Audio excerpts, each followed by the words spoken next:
Hello and welcome to the JB&M Sports Fanatic stream. Thank you guys so much for joining me here as we're already here in the first quarter when Pittsburgh has the football right now facing 3rd and 10 after the incomplete pass there by Nick Potty. He tried to throw the ball there to Lucas Kroll and it was incomplete there. So now we got 3rd and 10 coming up for Pitt from their own 2-yard line. Let's see if they can get the first down or if that Michigan State defense can get a stop and maybe even a safety on this play.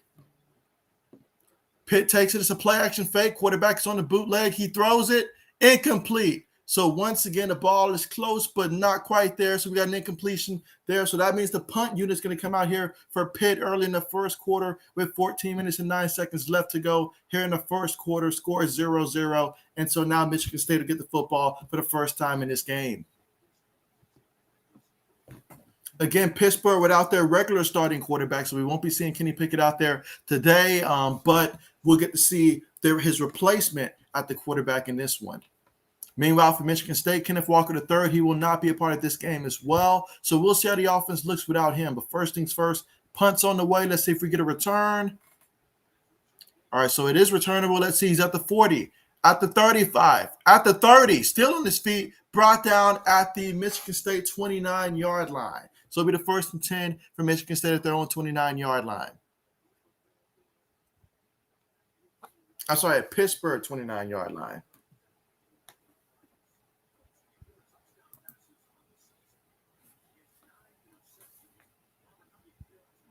All right, so here we go in here in the first quarter, 13 minutes and 56 seconds left to go in the first quarter. So very early first quarter. Now we're going to get to see Michigan State and this offense. How do they look today against this defense? That's the question that we're going to find out for sure here. But let's see how things play out.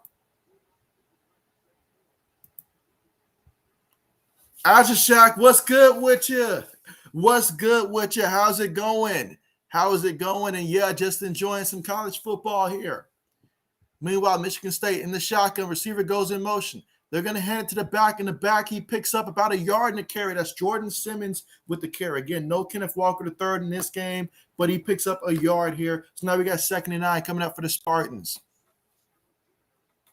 This is two teams right here, both coming in here with 2 losses apiece. They had both tremendous seasons, but they're both without their best, some of their best offensive weapons in this one. Of course, for Pittsburgh, they still have their key wide receiver, but they won't have their quarterback, and that's Michigan State. They're without their running back.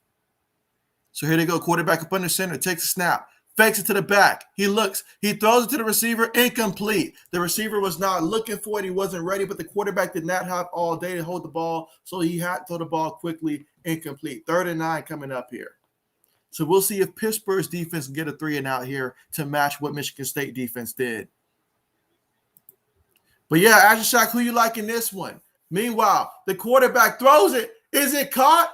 It's caught for a touchdown. So how about that? Peyton Thorne with the touchdown pass there to Jalen. No, well, I got to see which receiver that was right there. But yeah, I'm sorry, Jaden Reed right there. So 28 yards on the reception and a touchdown. So the Spartans get the first points of the game on their first drive of the game after the defense came up with a nice 3 and out and gave them great field position to work with. So how about that?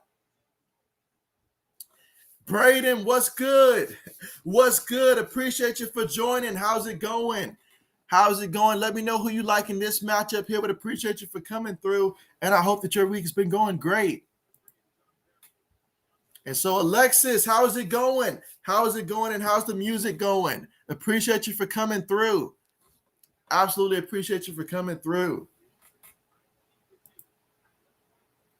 Ooh, looking at the replay, I don't know. This might be brought back. It might say that he's a couple inches away from the end zone. Let's see. By the time his knee hits, it does look like he might have been maybe just like an inch or two short, possibly. And so Braden says the Purdue-Tennessee game is crazy. Yeah, I was watching that one myself. That one was going back and forth. I mean, very explosive. I'm hoping Purdue wins that one. You know, I want to see the Big Ten do good today. So, yeah, I mean, the only team that I really want to see lose from the Big Ten is Michigan. But outside of that, I want to see everybody else win from the Big Ten. Let's see. All right, you got Michigan State as well. Yeah, I'm rooting for the Spartans in this one. Want to see them come up with the W for sure. Really wish that all the best players were actually playing. Like, I wish that the Kenneth Walker III was going to be playing in this one, and I wish that Kenny Pickett was playing for Pittsburgh as well. But, hey, it's a touchdown. The play stands after review. It is indeed a touchdown. So the Spartans with the 28-yard touchdown pass there, and now they're up 6-0 in this matchup here in the first quarter with 13 minutes and 11 seconds left to go. Now we got to see the PAT attempt. And so M and JB Sports Lunatics AdSense, what's good with you? What's good with you? And so right now the Spartans are leading. They just made the extra point. So Michigan State is up 7-0. They scored on a 28-yard pass from Peyton Thorne to Jaden Weed for 28 yards there and a touchdown. And that drive was set up by an excellent punt return and great defense that really forced them to have great field position to start off with. So the Spartans scored in their first drive here, and they're about to kick things off to Pittsburgh, who will have their second drive of the game in this one. Again, early first quarter, 13 minutes and 11 seconds left to go in this one. But appreciate you for coming through. And so let's see. Alexa says, how you doing? I am doing pretty good. I appreciate you for asking. I am doing pretty good here. And so, yeah, just getting ready for a lot of, play-by-plays. And I think I'm going to be doing every day up until Monday Night Football, before I get another day off from this. So definitely going to be a lot of football for me for sure over the next couple of days. But, yeah, appreciate you for asking. And so, Michael, what's good with you?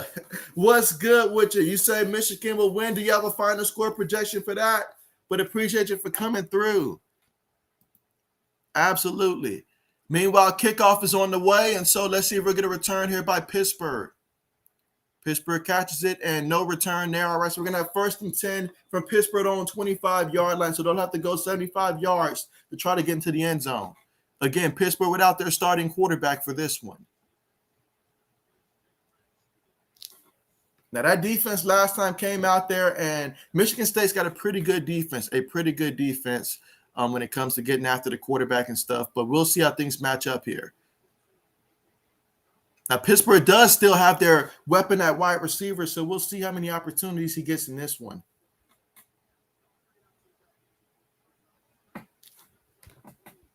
All right, so here we go. 1st and 10 for Pittsburgh at their own 25. Out of the shotgun, they hand it to the back. And so the back, he's looking for room on the outside there. Still on his feet there. Picked up about a good 5-6 yards on the carry for Pittsburgh.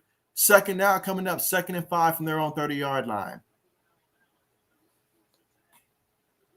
And, of course, tomorrow is the college football playoffs. So I will be streaming the Michigan-Georgia game. That's going to take place at 7:30 p.m. Eastern time. Meanwhile, they're going shotgun, 5 wide. Quarterback throws it. It's caught by the wide receiver there. He's going to pick up about a good 13 yards and a first down for Pittsburgh. So now 1st and 10 from their own 43-yard line. All right, so you're saying that they're going to win 43-27. Okay, 43-27. Okay.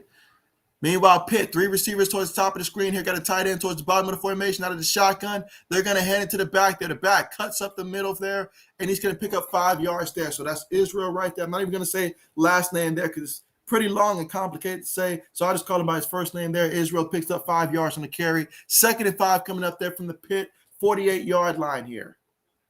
So he's the team leading rusher with 635 yards so far on the season, and he is a sophomore.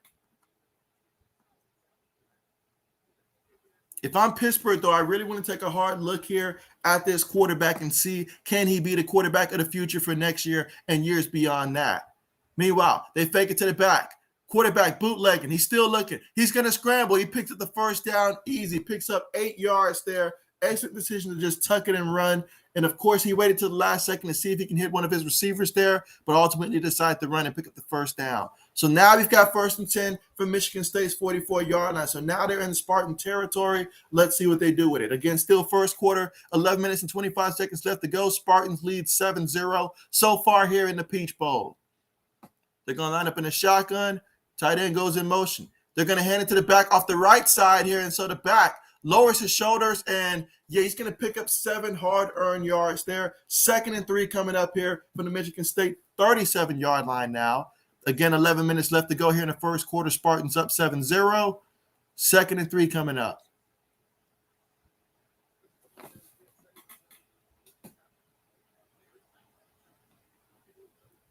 Again, both of these teams only lost 2 games throughout the year, so this was a really good season for both of these programs. I know Michigan State coming into the season, no idea what their expectations were, but this has to definitely be in terms of one of their best case scenarios for how this year played out and stuff. All right, so a first down there after the quarterback ran for a yard. And so, again, they were out Kenny Pickett, and he's got 12,303 yards passing, which is second in, I believe they said, school career history. So that's big time right there for him. All right, so they're going to go 5 wide again. Quarterback takes a snap out the shotgun. Michigan State sending 4. He throws it to the receiver, and the receiver makes one guy miss, picks up about 8 yards on the play there. Again, that was Jordan Addison with the reception, the big-time receiver from Pitt.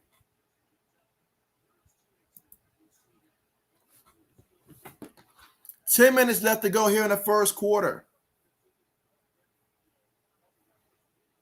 2nd and 2 at the Michigan State 26-yard line. So now Pittsburgh medical staff is looking at their running back here. Quarterback tosses it to the other back there. Now it's going to be Vincent Davis, and he picks up a yard and a carry. 3rd and 1 coming up at the Michigan State 25-yard line.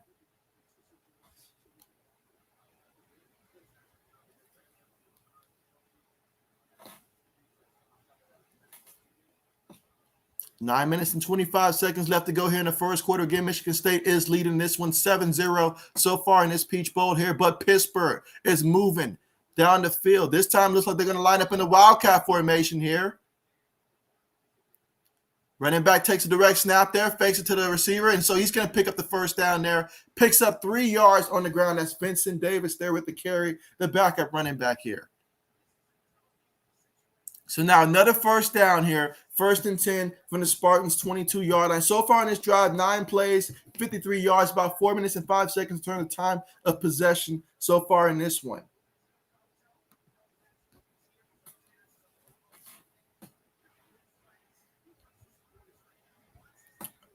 All right, so take the snap, going to hand it to the back of the backfield there. He goes up the middle, still on his feet there, and he picks up 6 yards. Again, Davis on the carry. So now we got 2nd and 4 coming out from the Michigan State 16-yard line. Can Pittsburgh go out there and score and tie this up? That is the question. Or will the Spartans defense find a way to slow them down right now?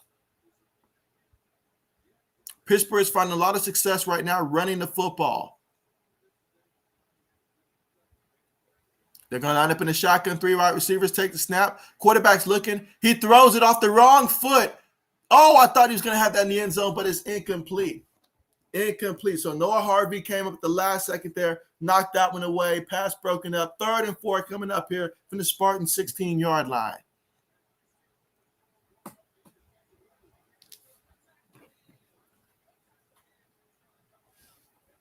But yeah, that was a good pass. So the ball was there. It's just an excellent play, honestly, by the defense on that one. 3rd and 4 coming up. Again, first quarter, 8 minutes and 7 seconds left to go here in the first quarter. Let's see what Pitt does on 3rd and 4 from the Michigan State 16-yard line, trailing 7-0 so far in this one. Can they get a first down and ultimately get to the end zone to tie this up? They take the snap. Michigan State sent pressure, but Pittsburgh picked it up. The quarterback is scrambling. He's still on his feet. And so he reaches for the goal line. Let's see, did he get there? They're going to say it's a touchdown. So that's a touchdown for Pittsburgh. So how about that? The backup quarterback getting the start in this one. Gets the scramble there for 16 yards and a touchdown for Pittsburgh. Nick Patty on the run. So now it's 7-6, pinning the extra point. It should tie it up. And so, Cleveland, what's good with you? You say you want Chick-Fil-A. Don't we all? We all want Chick-fil-A. That's not bad at all. For real, that's not bad at all. And you say, but not until he gets the first down. And so there you go. There you go. But hey, appreciate you for coming through, Cleveland. Absolutely. Hey, what's your final score projection for this game, Cleveland? Let me know who you got. But that scoring drive was 12 plays, 75 yards on that one. About 5 minutes and some change in terms of time of possession off the clock. Again, we're still here in the first quarter, but right now both teams have scored a touchdown. And so pending the PAT attempt, this should tie it all up. PAT is good. So, yeah, we're all tied up here, 7-7 so far in this one, guys. And that's great. That would be great. If this game can keep going back and forth like that, that is all that we can ask for here at the Chick-fil-A Peach Bowl. But an excellent job by Pittsburgh to respond to Michigan State score. And when we come back, we'll see if Michigan State can score again. Last time they had the football, they had great field position. So all it took was that 28-yard completion that Peyton Thorne was able to complete there on his first completion of the game, and it happened to be for a touchdown. Let's see if we can follow that up. All right, so you say, yeah, close game. You say Michigan will win 36-30. I would love if that ends up being a final score. I'm hoping that we can get something similar to what we saw with Purdue and Tennessee. By the way, I have not checked to see if that game is finalized yet, but that was one heck of a game right there. The Purdue and Tennessee, that was one heck of a game. Let me see. Okay, so I see that game. It looks like that game is going in overtime right now. So, yeah, 45-45. That's one hell of a game right there. So I'm hoping we can get something similar out of this game today. But we're off to a great start, Again, for Pittsburgh, they're without Kenny Pickett, so he won't be out there. Of course, Kenny Pickett is preparing himself for the NFL draft and stuff like that, so that's why he's not out there with his team. Same for Michigan State and their best player, Kenneth Walker III. Earlier in the season, there was some talk about whether or not he would win the Heisman and all like that. Definitely a tremendous asset to Michigan State's offense, but his time in Michigan State is now going to be done because he's preparing for the NFL draft as well. So both of these teams are without some of their key playmakers in this one. But that being said, though, we're talking about two teams that come in here with 2 losses, and they both really want to win this Peach Bowl.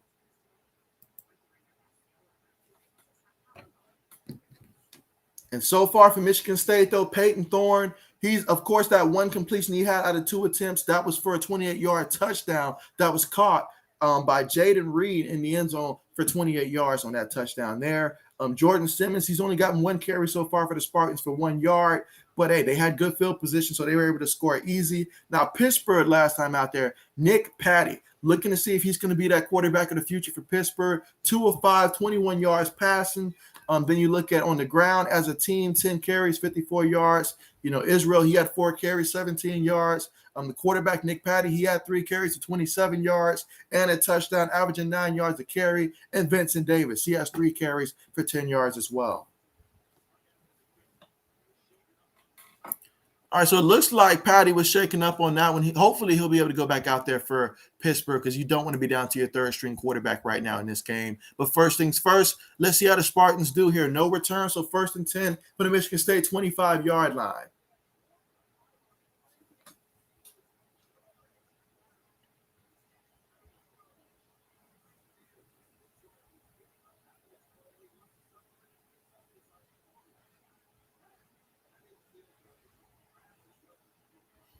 All right, but yeah, here we go. 1st and 10 for Michigan State at their own 25-yard line.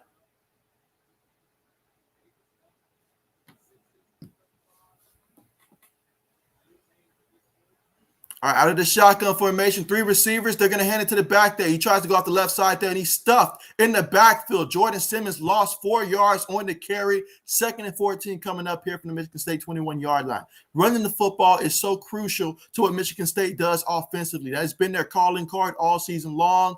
And so Peyton Thorne, he's going to have a bigger role in this one, and he's going to have to really step up in this game to get the Spartans W. Again, without Kenneth Walker III, that's a massive gap in the backfield between him and the rest of the running backs they have.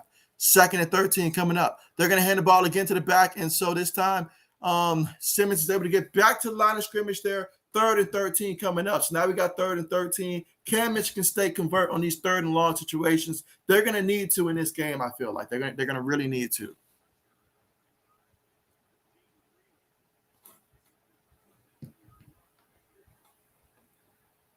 All right, but here we go, 3rd and 13, 7 minutes left to go here in the first quarter. We're all tied up 7 apiece. Let's see if the Spartans can get this first down here, lining up in the shotgun formation. They take the snap. Thorne looking. Thorne throws it, and it's caught by the wide receiver there, and a first down. He completed it to Jalen Naylor for 17 yards and a first down for the Spartans.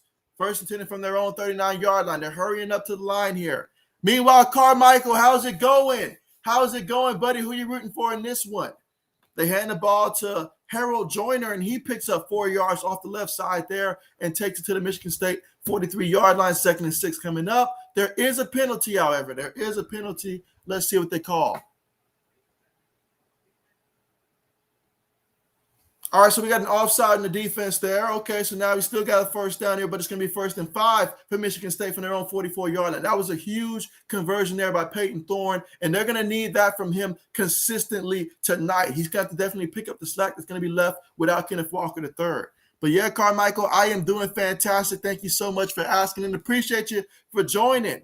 But how do you feel about Monday Night Football potentially being Big Ben's last game at Pittsburgh? Let me know how you feel about that. Meanwhile, they throw the ball there. Excellent play call, throwing it there to what looks to be a receiver on the play. And that is Malik Carr picking up 27 yards there. Love the play call on that one. Excellent call, taking it all the way to the Pitt 29-yard line there. So what a play. 1st and 10. Thorne takes a snap. Thorne just throws it away. Just throws it away. 2nd down coming up. 2nd and 10 for the Pitt. 31-yard line.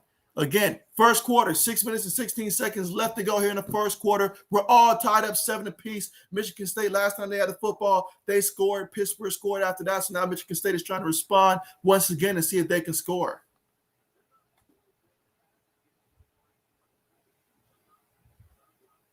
Again, 6 minutes and 16 seconds left to go. Let's see. Out of the shotgun formation, again, 3 receivers, 1 running back, 1 tight end. Pittsburgh showing pressure. Will they send pressure? Thorne makes an adjustment, takes a snap, gonna hand it to the back. This time he goes off the left side there, and he's gonna pick up 6 yards on the play. Again, that's Joyner. So Harold Joyner providing a little bit of a spark there in the backfield. I'd stick with him a little bit longer, but here we go, 3rd and 4 coming up. Michigan State clearly wants to hurry up out there. Again, 3 receivers, 1 tight end, 1 back. Thorne takes the snap. Thorne sees a hole. Thorne's gonna scramble off the right side, and he picks up about 12 yards on the play, taking it all the way to about the 13-yard line for Pitt. So now we got 1st and 10 from the 13-yard line. So far in this drive, 7 plays, 62 yards, about 2 minutes and 5 seconds time possession off the clock, and we still got 5 minutes and 40 seconds left to go in the first quarter. Both of these teams going back and forth so far in this one. Could not ask for a better start to the game. Let's see. Carmichael says, it's been a crazy week for me. My grandpa got sick. He was in the hospital. Oh, man, I'm hoping that he's okay. You say he is okay. That's good to hear. But, man, sad to hear that. And you say Pitt wins for me. It's a sad Big Ben's last home game. Absolutely. When I saw that, I was like, yeah, I definitely got to make sure that I do stream Monday Night Football for sure next week. So definitely I will be streaming that one for sure to see Pitt versus Cleveland in that one. And hopefully Big Ben can get the W in that one. I'm expecting them to get the W for real. I'm expecting the Steelers to win that one. But they just completed a pass there for 5 yards. So now they got 2nd and 5 coming up from the Pitt 8-yard line. Again, we're all tied up 7-7 here in the first quarter, 4 minutes and 50 seconds left to go here in the first quarter. Thorne in the shotgun. Motions the tight end out there. So you got trips towards the top of the formation there. Thorne's going to throw it up there. 1-on-1, and it is caught. But there's a penalty. There is a penalty. That looked a little too easy there. That's a penalty. Probably going to bring it back most likely.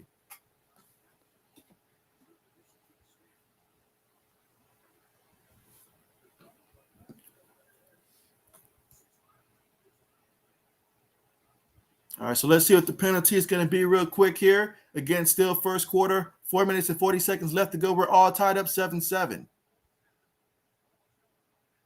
All right, so they're going to call a false start in the offense. All right, so after the false start there, so now you're going to back them up there. 2nd down coming up here.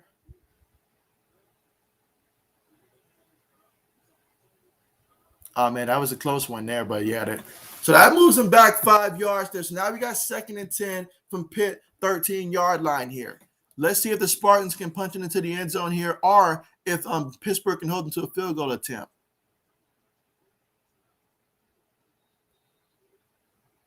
All right, so here we go. This time you've got Thorne up under center here. Multiple tight ends on the play, 2 receivers. 1 receiver goes in motion, going to take the snap. Hand it to the back off the left side there, looking for somewhere. Dives on the floor there, picks up about a good 2 yards on the carry, but still 3rd down, coming up 3rd and 8 from Pitt's 11-yard line. Can they get a touchdown here? These are the kind of plays that you have to be able to make.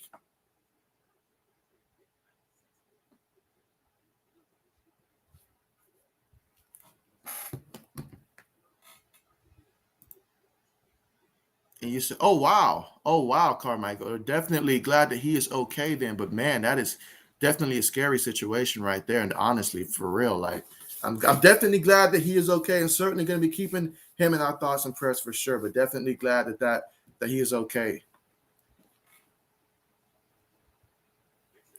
All right, so Pittsburgh calls a timeout in the play here. So that's their first timeout the game. Obviously, want to make sure that you communicate with the defense what to expect and to make sure that you don't give up a first down situation here to the Spartans if you're Pittsburgh. Again, it's 3rd and 8 at Pittsburgh's 11-yard line. So far on this drive, 9 plays, 64 yards, about 4 minutes and 8 seconds to turn time possession off the clock. And yeah, we will see what they do. But so far, Peyton Thorne, he's 4 of 6, 75 yards through the air, averaging about 12.5 yards to completion. So that part right there is really good. He's thrown a touchdown already. Can he get his second pass and touchdown so far in this one? They're going to need a big performance from him in this game. And hey, so far, he's been playing pretty good. On the ground, though, as a team, 6 carries for 18 yards. It's really just been Harold Joyner. He's gotten 2 carries so far for 8 yards. Peyton Thorne, he's got 1 carry for 12 yards. Meanwhile, Jordan Simmons, he's got the most carries, but he's in negative yards right now, 3 carries for negative 2 yards. And meanwhile, they're spreading the football around, 4 different guys with receptions for Michigan State. Nobody with more than 1 reception so far in this one. But we're still in the first quarter here, 3 minutes and 49 seconds left to go here in the first quarter of the Peach Bowl. Let's see if Michigan State can score their second touchdown of the game. Let's see, Carmichael says, yeah, he's home still laying down, getting sleep. He got home today. And so he just got back today. Okay, I know he's definitely got to be glad to be back home. There's nothing like being home for sure. So definitely glad to hear that. Absolutely. And meanwhile, we're at the commercial right now, guys, because Pittsburgh called the timeout there, but we're all tied up 7-7 here in the first quarter, 3 minutes and 49 seconds left to go here in the first quarter, in Michigan State at the goal line here. And we've got 3rd and 8 coming up from the 11-yard line, actually. So in the red zone here, and we will see if the Spartans can come up with a play to get them the first down. You can still get the first down without getting a touchdown, but ideally trying to get a touchdown here. Let's see. I say try to throw another jump ball one-on-one. Let the receiver go up and get the football.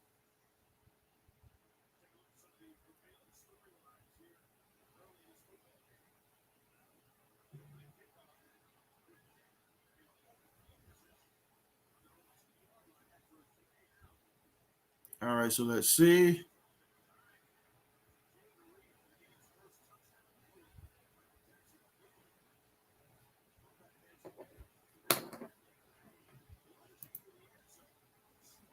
Let's see. You say, yeah, crazy week, and this all happened after Christmas. And so, oh, man. Yeah, absolutely, man. Absolutely. Hopefully 2022 can bring a lot of positive vibes, especially early on, because I think everybody can certainly use a heavy dose of positive vibes for 2022. But yeah, I mean, these last couple of days here of 2021, and so definitely with the new year, hoping that this whole pandemic and everything would just calm down a lot and just get towards some more positive stuff. But here we go, 3rd and 8. They're going to line up in a shotgun here. 3 receivers, 1 tight end, 1 running back. Thorne making adjustments right now. So let's see who's going to get it. Can Michigan State get it? They take the snap. They're going to run the ball off the right side there. Tight end makes it. Oh, man, that's on the tight end there. That's on the tight end there. If he makes a better block, I think the running back could have got to the edge there and at least gotten the first down there. But let's see what they call for the penalty there, because there is a penalty. Hold on the offense. So they're going to call holding on the offense there. So they opted to run the football there. A little bit of a surprise for 8 yards there, but they ran the football there. Just didn't work.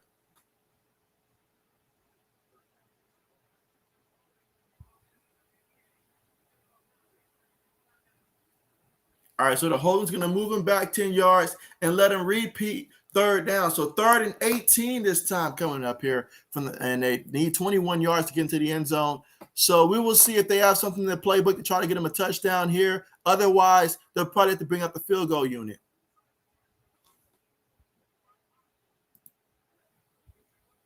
Let's see. Carmichael says, I am always positive. And so that's great. That's a great way to be. That's a great way to be. All right, so here we go. 3rd and 18.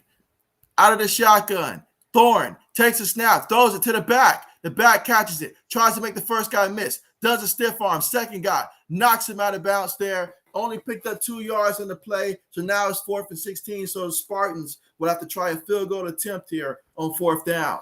Again, we're still here in the first quarter. About 3 minutes and 5 seconds left to go here in the first quarter. So far, this game has been filled with a lot of plays here, back and forth there. But the Spartans this time will have to settle for a field goal.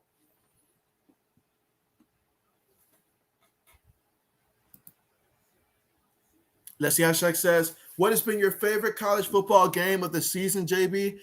That is a very good question. My favorite one of the season. That's a good question. Meanwhile, kick is up. Kick is good. Is good. And so, all right, so the Spartans lead 10-7. I think there's a tie for me, Adishak. There's a tie for me. I would have to say, obviously, watching the Fighting Illini versus Penn State, that game right there, knowing that, I got to stream that one, and then that one also went to like 7, 8, 9 overtimes and stuff like that, and that was a shocker. So that one is definitely up there, or either the Texas-Oklahoma game and seeing how it was so one-sided for Texas and then Oklahoma stormed back. So those two games are definitely probably tied for me for my favorite college football games of the season this year. That's a great question. How about you? And again, after that field goal attempt was good, the Spartans now reclaim the lead 10-7 here in the first quarter, 2 minutes and 39 seconds left to go. They're going to kick things off here to Pittsburgh. That drive right there was a good drive, but ultimately it stalled out, had a penalty and stuff like that. So they just fell short of getting into the end zone. But now we'll see what Pittsburgh can do. Can they follow up on that last touchdown drive? And who's going to be quarterbacking? Because I know that the medical staff was looking for Nick Patty last time. Let's see how that plays out. Pittsburgh's going to return this one. All right, so look at him. He's going to take it all the way to about, let's see. But there is a penalty here. There is a penalty. So let's see if this is going to bring it back.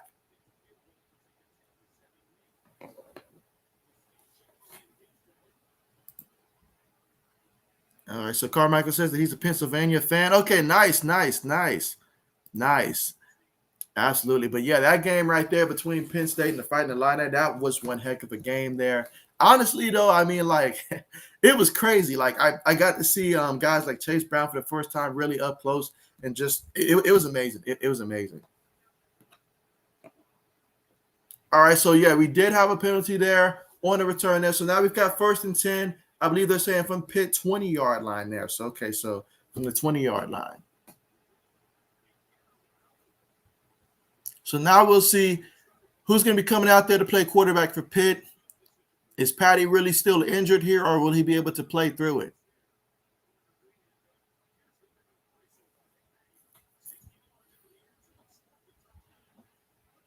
All right, here we go, 1st and 10. Takes a snap out the shotgun. They're going to stop the play. They're going to stop the play here, which means this is on the offense here. Going to back them up probably about 5 yards there.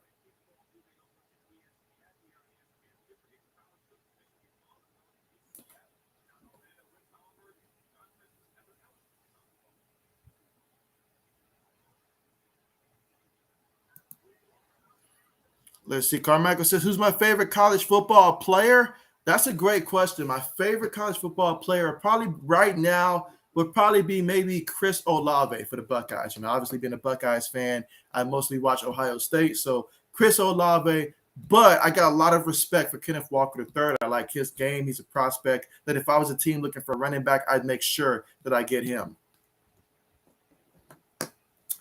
Meanwhile, give me 1 second here. Had to end up switching the TV there because they switched over the game. So let's see. All right, so here we go. 2nd and 16 here for Pittsburgh. Quarterback takes a snap there, going to throw it to the receiver. He's going to try to make a guy miss there. He's going to pick up about 7 yards off the left side there. 3rd and 9 coming up here for Pittsburgh at their own 33-yard line.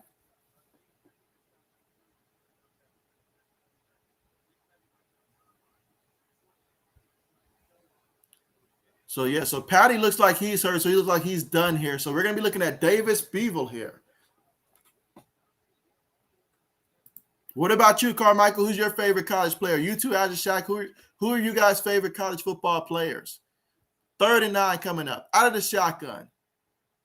He throws it there to the back. The back makes the first guy miss.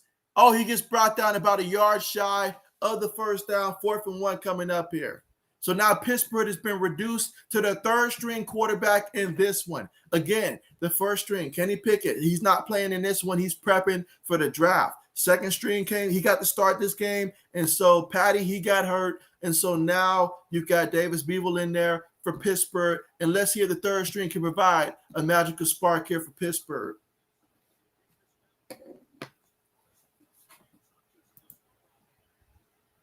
Let's see, Carmichael says, Johan Dotson. Ooh, that's a great player right there. I like him. Great player. I'm also a fan of Chase Brown as well for the Fighting Illini. But meanwhile, quarterback's going to quarterback sneak. Did he get there? Ooh, I don't know if he got there. I don't know if he got there. It's going to depend on the spot, honestly. I felt like he was literally right there. If he just extended the ball a little bit, he'd have got it. But they're going to say it's a first down there, so first down for him. Here we go, 1st and 10 from the Pittsburgh 42-yard line. And again, just a reminder, guys, to make sure that you guys press the thumbs up button. And if anybody's watching for the first time, do go ahead and subscribe to the channel, as we'll be doing a lot of these play-by-plays throughout the rest of the weekend and stuff.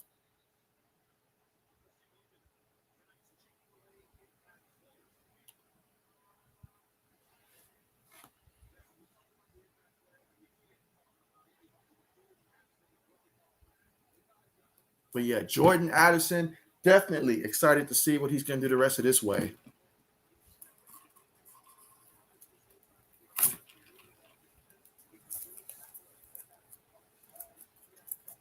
All right, here we go. Let's see, second down here, 2nd and 10. Quarterback takes the snap, going to throw it to the back there, and the back shakes off one guy there. It's going to pick up a yard on the play. Tough yard on that one. So now we got 3rd down coming up, 3rd and 9 coming up. 24 seconds left to go here in the first. The Spartans lead 10-7. Big time 3rd down coming up here. Can Pittsburgh extend the drive here?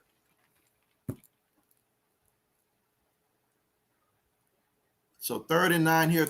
In my opinion, in this game for both of these teams, 3rd and long is going to be the difference in this one. Whoever wins the battle between 3rd and 9, 3rd and long, that's who's going to win this game.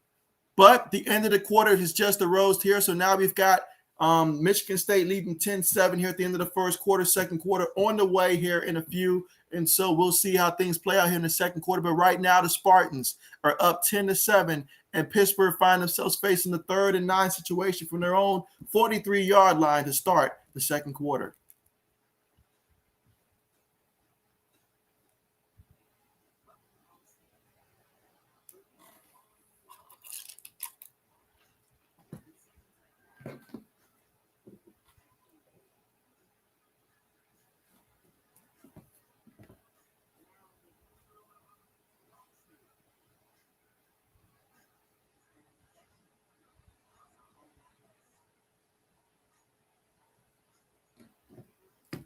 So far in this one, though, the key aspect has obviously been the quarterback positions and the quarterback play so far in this one.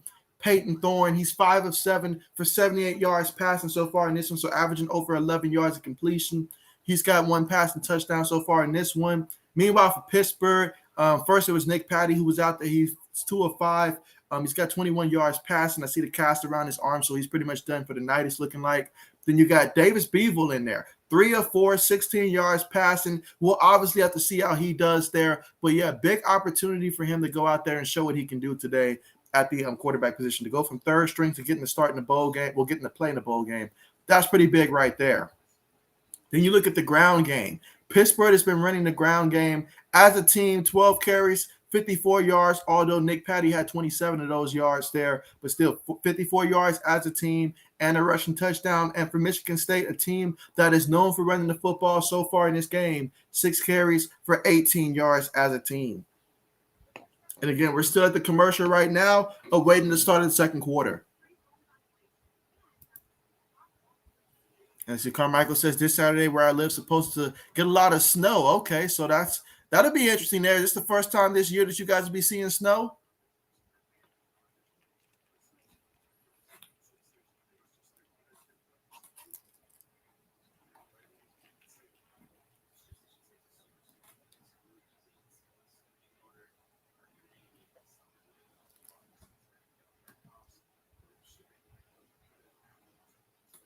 But yeah, definitely excited with tomorrow being the college football playoff. So we'll finally get to see how Cincinnati does match up against a team like Alabama. We're going to find out the truth, whether or not this team really should have been. I mean, honestly, they earned their way to the college football playoffs. It's just, can they fight with the big dogs? And it doesn't get any bigger than Bama. So we're going to find out just where Cincinnati really stands.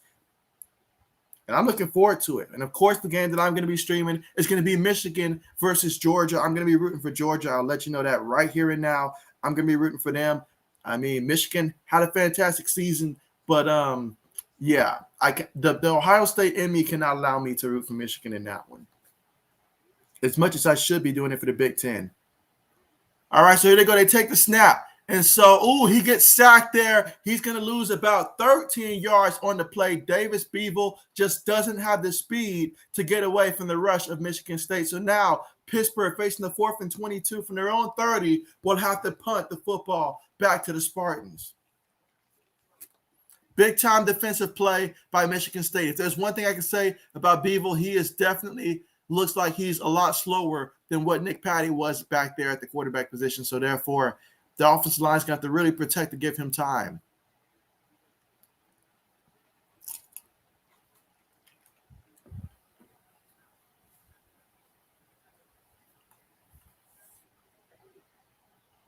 All right, so we have the punt on the way.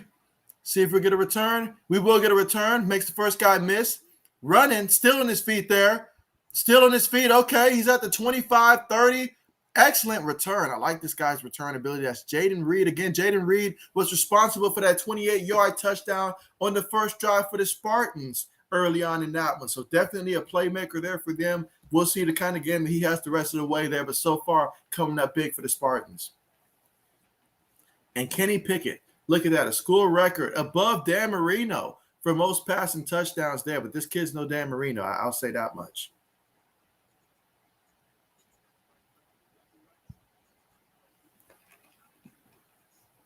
So we're going to be looking at 1st and 10 for the Spartans at their own 32-yard line. We're here in the second quarter with 14 minutes in the second left to go before the half. And so far, the Spartans lead this one 10-7, and they'll be getting the football back. They scored in their last 2 drives. Let's see if they can make it 3 in a row.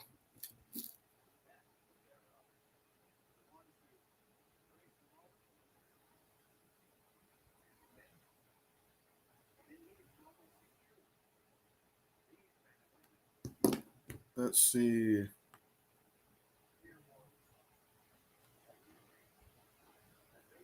Hold on a second. I'm just realizing now that it wasn't showing one of my comments here. 1 second.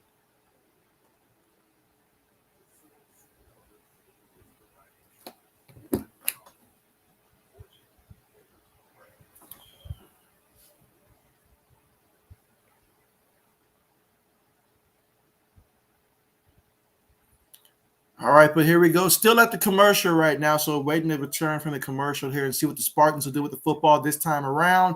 If you're Pittsburgh, though, you really want to go out there and just prevent them from scoring, get the ball back for your offense here. But yeah, we'll see what the Spartans can do when they come out there.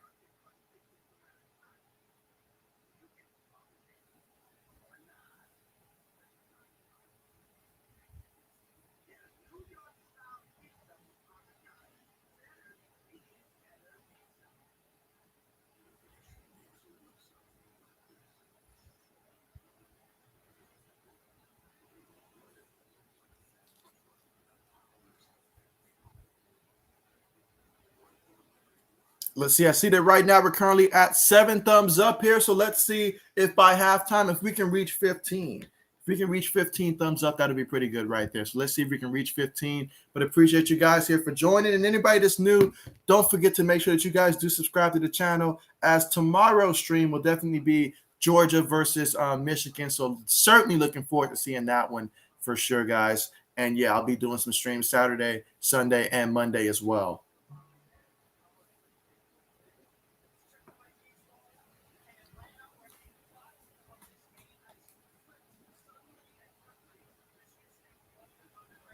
All right, so here we go. 1st and 10 here again. Second quarter, 14 minutes in the second left to go. Let's see what the Spartans can do with the football. 1st and 10 from their own 32-yard line this time around.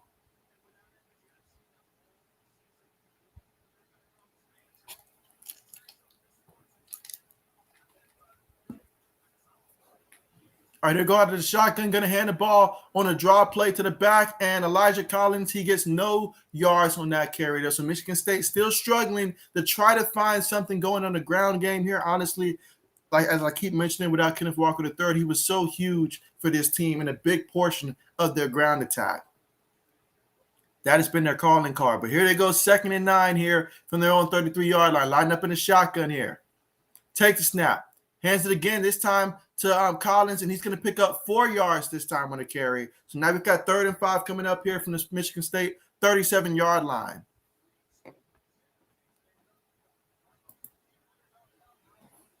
Carmichael says the Steelers need a win. Yeah, the Steelers need a win, and then I'm unclear in terms of right now, just off the top of my head, what all the Steelers need to go right for them to make the playoffs. But honestly, go out there and win, control what you can control. Going against the Browns, I like their chances to get a win against the Browns in that one, but we'll see how it plays out. Meanwhile, Payne throws that one. Receiver bounces off of one guy and picks up 9 yards in the play. That was Keon Coleman there with the reception off the pass, and Peyton Thorne picked up 9 yards and a first down here for the Spartans. Now we got 1st and 10 from the Michigan State 46-yard line. So I have noticed Michigan State playing with a bit of tempo and stuff in this one, hurrying up there, getting to the line, making sure that they go out there and identify quickly what the defense is looking to do. And so far, it's been working great for them. Peyton Thorne has been playing pretty good in this one.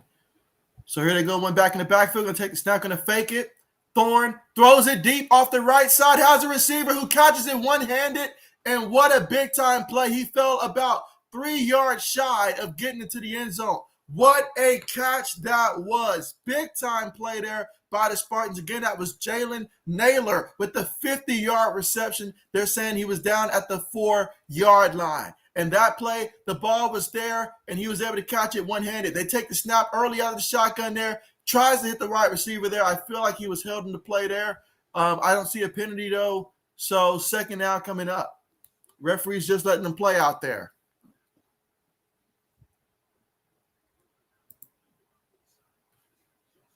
So what a big-time play that was. I got to give it to Peyton Thorne because I've watched a couple games from Michigan State, and by far, this is so far the most impressive start that I've seen from him in a minute when it comes to just going out there and being able to handle the extra opportunities that he's now getting without Kenneth Walker III being out there to help him. So they clearly have to rely on him, and he's coming up big with the deep passes in this one.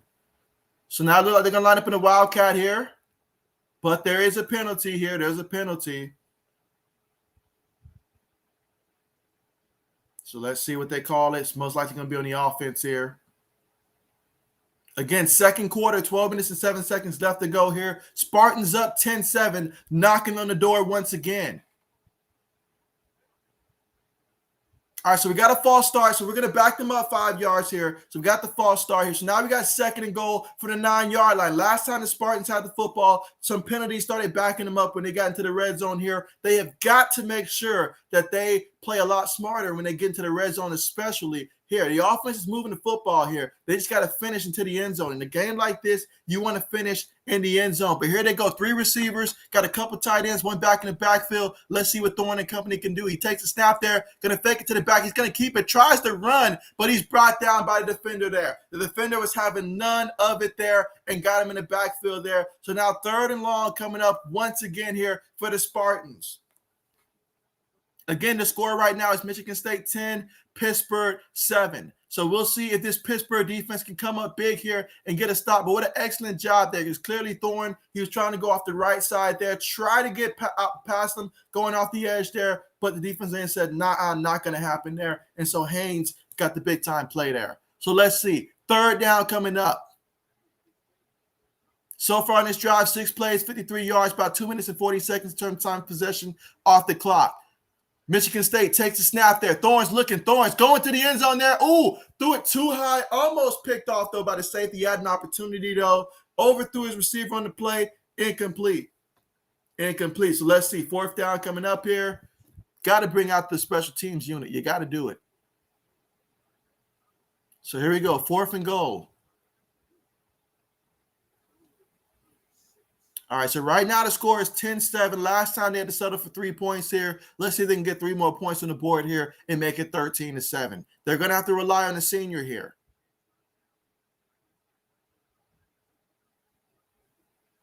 All right, so here we go. Kick is up, and the kick is no good.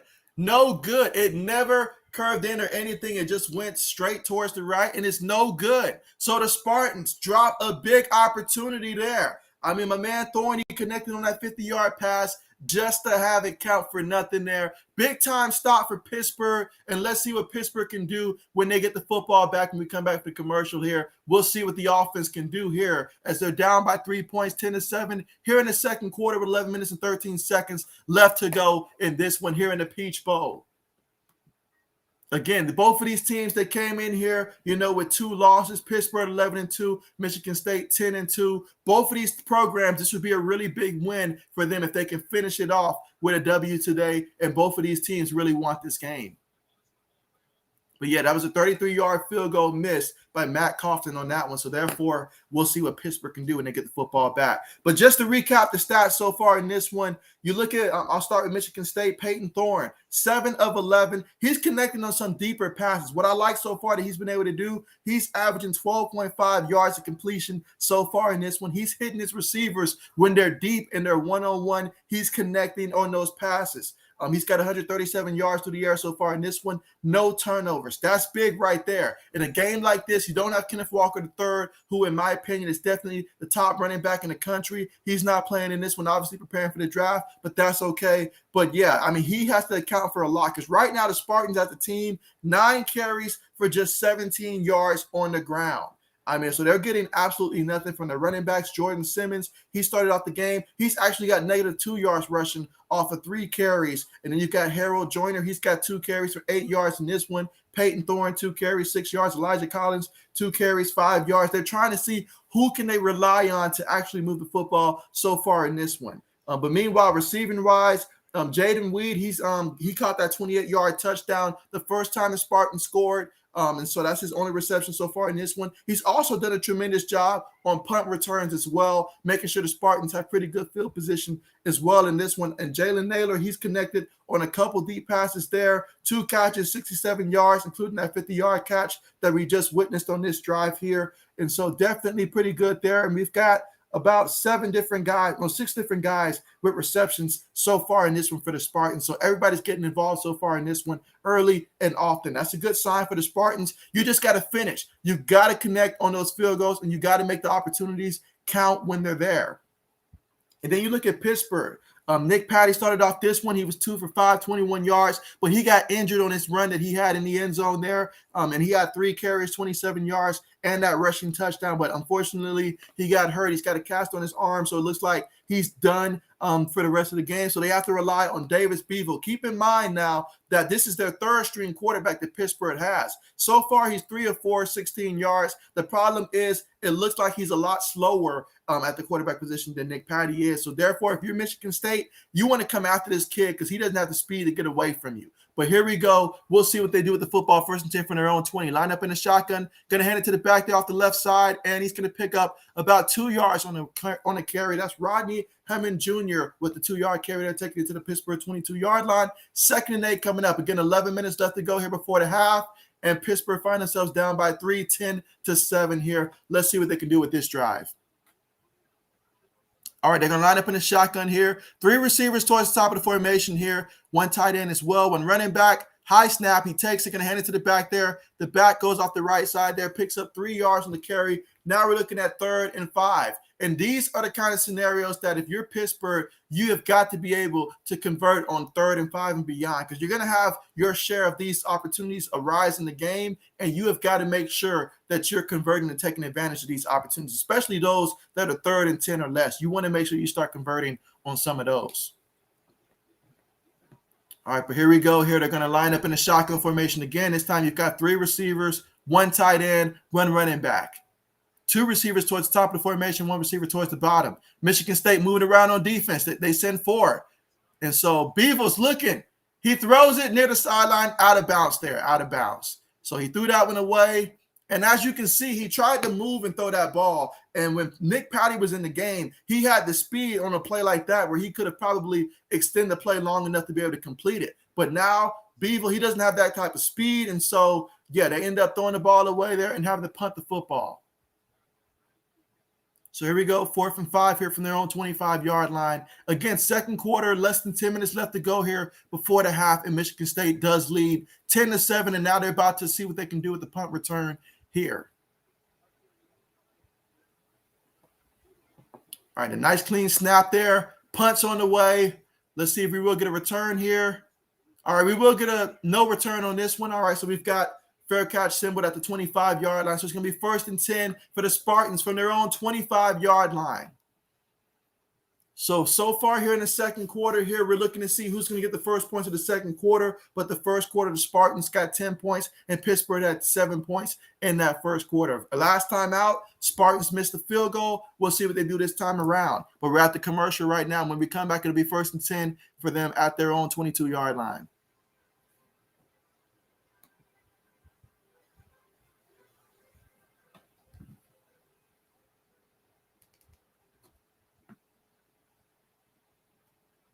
And so for the Spartans here, they really want to try to establish the ground game here. They've got one back in the backfield, multiple tight ends here. They're going to take the snap and hand it to the back there, and the back gets tripped up there at about the, let's see, he picked up about a good yard or two on the play. So now we've got 2nd and 9 coming up here. Again, that was Elijah Collins on the carry, taking it to the Spartans' 23-yard line.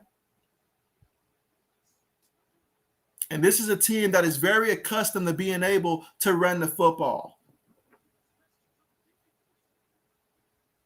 But here we go, 2nd and 9 coming up. Michigan State has been playing with a lot more tempo here, and it's been working, honestly. It really has been working to play with some tempo. Out of the shotgun, take the snap, fakes it to the back, throws it deep to the left side there, and it is caught by the wide receiver. So great job by Trey Mosley there to pick it up, 14 yards on the reception, taking it to the Spartans' 37-yard line, and most importantly, a first down for the Spartans. Here we go, 9 minutes left to go here in the second quarter.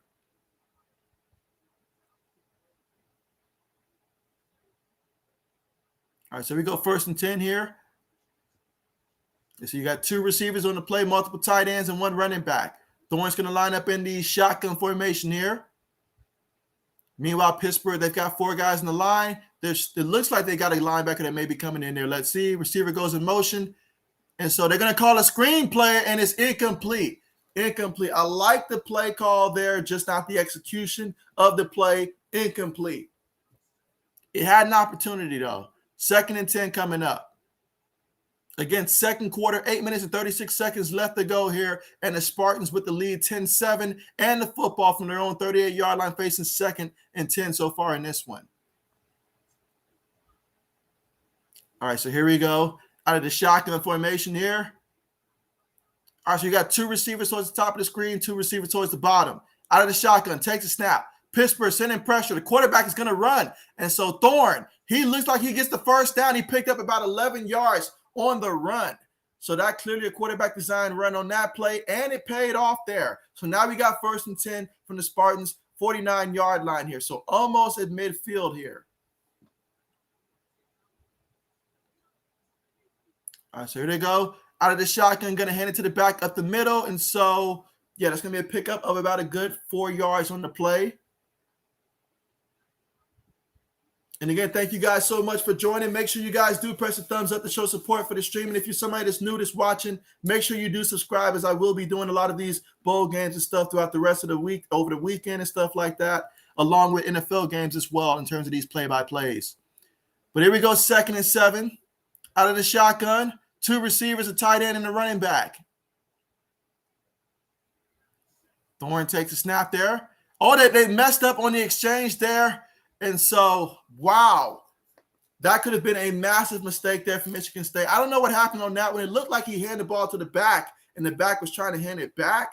If that was some type of flea flicker there, he was definitely way too close to execute that. So now they're going to take Simmons out. 3rd and 12 coming up. Again, second quarter, 7 minutes and 10 seconds left to go. They're facing 3rd and 12, up by 3, 10-7. All right, in the shotgun here, making an adjustment. Again, they need 12 yards to get the first. Pittsburgh sending a lot of pressure. They send 6, and he throws it incomplete. It looked like he had a receiver there. It's just underthrew that one, incomplete. So this would be 4th down here, and a good stand here by Pittsburgh's defense to get the football back for Pittsburgh. Again, second quarter, 6 minutes and 53 seconds left to go here before the half.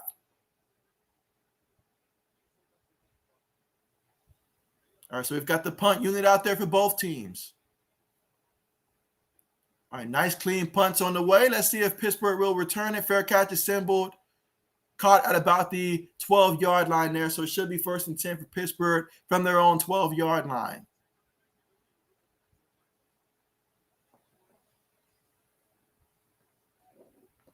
All right, so we are currently right now at the commercial so far in this one. But yeah, the score right now is Michigan State 10, Pittsburgh 7 here in the second quarter. And we've got about 7 minutes left to go here before the half.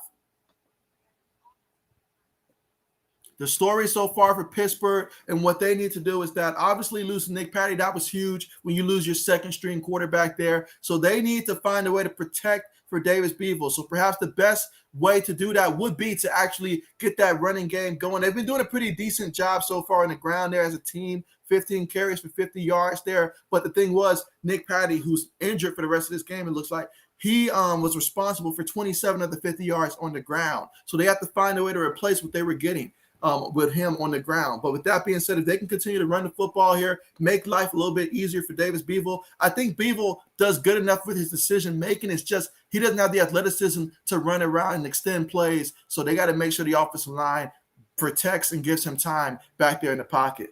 Meanwhile, for Michigan State, obviously you want to really continue to keep trying to get that ground game going. But right now, Peyton Thorne, he's been carrying the team so far in this one. I mean, he's 8 of 14, 152 yards passing, 1 touchdown. A big thing that's hurt Michigan State on the last couple of those drives is that when they do get into the red zone, they start getting penalties. And so obviously that stales the drive out. They made 1 field goal, missed 1 field goal, stuff like that. So they definitely want to make sure that when they do get into the red zone, they are able to capitalize and get into the end zone. But they are doing a pretty good job, particularly with some of those deeper passes and then the up tempo as well. That is working great for Michigan State. But again, right now it is 10-7 here in the second quarter with 6 minutes and 46 seconds left to go here in the second quarter. And we're still at the commercial. But yeah, now is a good time, though, if you're just joining, to make sure that you guys do subscribe to the channel if you're somebody that's new and you enjoy these play-by-plays, whether we're talking these bowl games. Tomorrow I will be streaming the Georgia-Michigan game as well. I know that's one that we're all looking forward to as well. So looking forward to that. And Saturday, the Ohio State-Utah game, Sunday night football for Sunday, Monday night football for Monday, and so forth.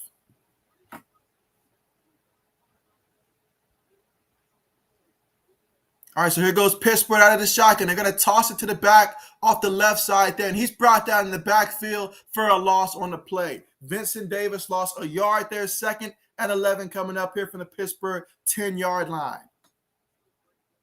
6 minutes and 30 seconds left to go before the half. Spartans leading 10-7 so far in this one.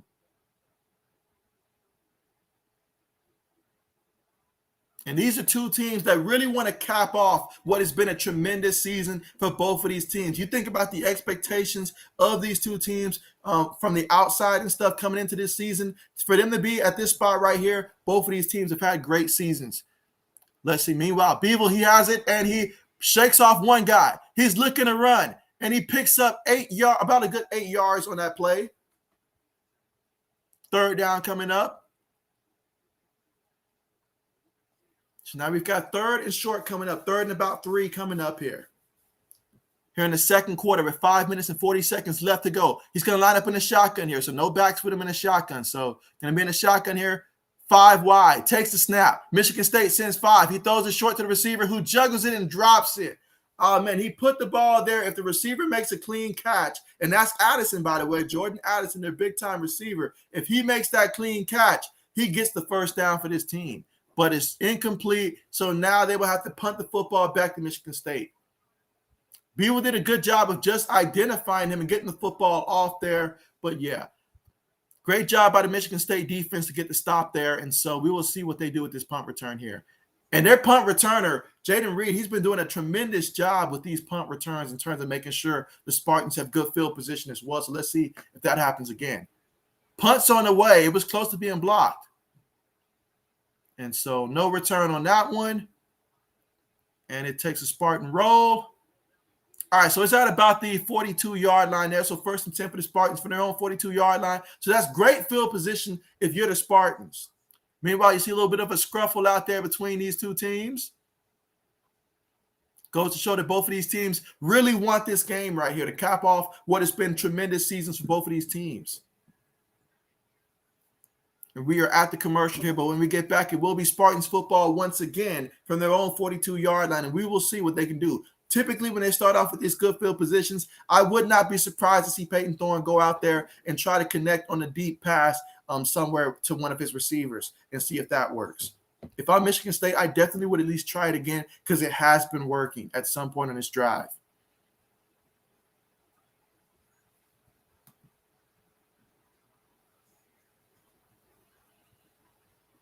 And again, we are at the commercial, but the score is Spartans 10, Pittsburgh 7.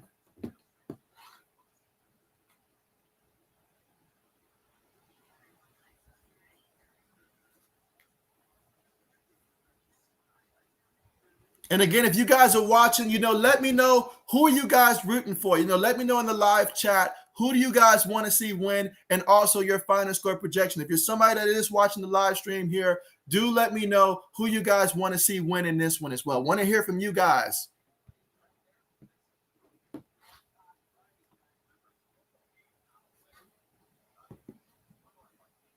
But yeah, so far, you look at the difference in passing yards in this game. Michigan State has 152 yards passing. Meanwhile, Pittsburgh has only 37 yards passing, which is understandable. I mean, you lost your quarterback there. I get that. But on the ground, it has been Pittsburgh who has 57 yards on the ground. Michigan State has 27 yards there. So Pittsburgh able to run the ball a little bit better, but Michigan State is definitely passing the ball a lot better in this one. Peyton Thorne, he has been stepping up to the occasion here, but they're going to need more big plays from him throughout the rest of the way here, especially the score being 10-7 right now. He's got to go out there and try to make another play here and at least get them a touchdown before the half if you're Michigan State.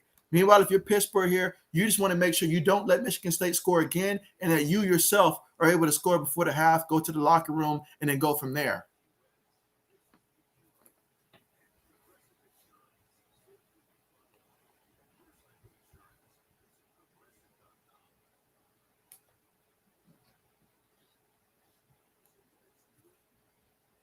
All right, so here we go. Coming back from the commercial.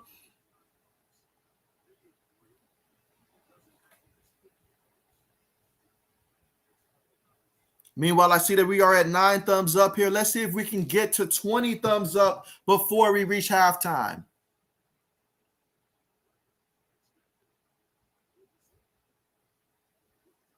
All right, here we go. 1st and 10 for the Spartans. Again, 5 minutes and 20 seconds left to go before the half. The Spartans lead 10-7 out of the shotgun. They're going to hand the ball to the running back here off the right side here, and he's going to move it forward for about 7 yards there. Again, that's Jordan Simmons on the carry there. So that's going to put Jordan Simmons at least out of the negative yards for the game right there. So big time gain on that one. Let's go 2nd and 3. 5 minutes left to go before the half.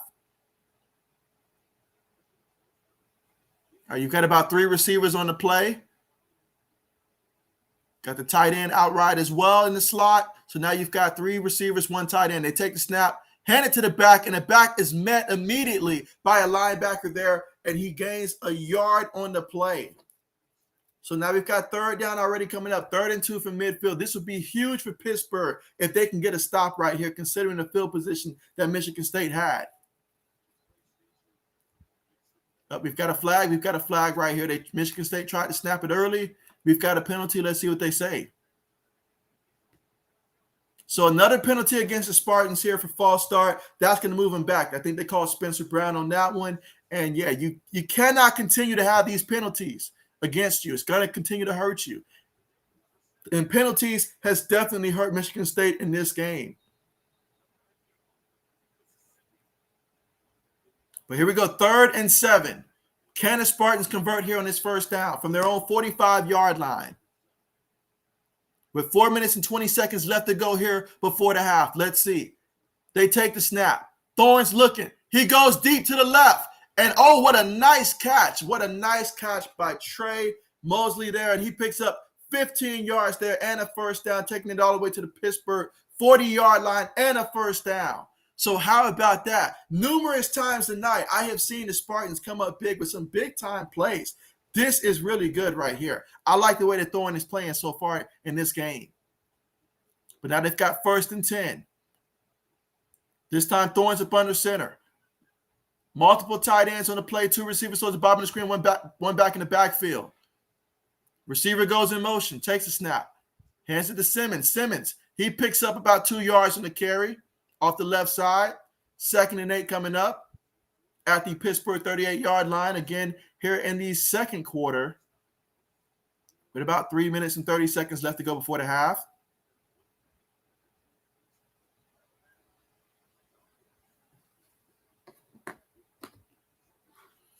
All right, so we do have right now a player for Pittsburgh that's being attended to by the medical staff here.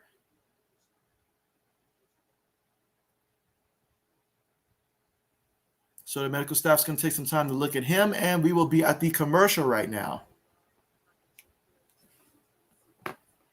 But again, if you're just tuning in right now, the score is Michigan State 10, Pittsburgh 7. The Spartans last time out, they did miss their field goal attempt from a 33 yards right there. Kicker just did not hook it at all. It just went straight and just missed it to the right. But outside of that, I mean, the Spartans, they've had some big plays in this one. I mean, they really have had some big plays from their receivers, particularly guys like Jalen Naylor. He's come up big. Trey Mosley, he's had a couple receptions, 3 catches to be exact, 35 yards. And Jaden Reed as well. He's gotten 1 catch for 28 yards, and he had the first touchdown and only touchdown so far for the Spartans so far in this one. But those 3 guys particularly have been pretty big when it comes to receiving for Michigan State so far in this one. And Peyton Thorne, 9 of 15, 167 yards passing, averaging 11.1 yards completion there. He's got 1 passing touchdown as well. So the Spartans, they've been able to do just about everything through the air. It's just penalties have moved them back when they get it closer to the red zone and stuff. And so that is something they've got to cut out. They've got to cut that out. And they're really still trying to establish the ground game in this one. I mean, Peyton Thorne, he's contributed to the ground game, 3 carries for 17 yards. But outside of him, Elijah Moore, 4 carries, 9 yards. Harold Joyner, 2 carries, 8 yards. Jordan Simmons, 7 carries for 3 yards because he had a couple that went negative yards. So, yeah, they're still trying to establish that ground game, something that Michigan State has been known for this season. That just goes to show the impact that Kenneth Walker have had all year long in the backfield for the Spartans.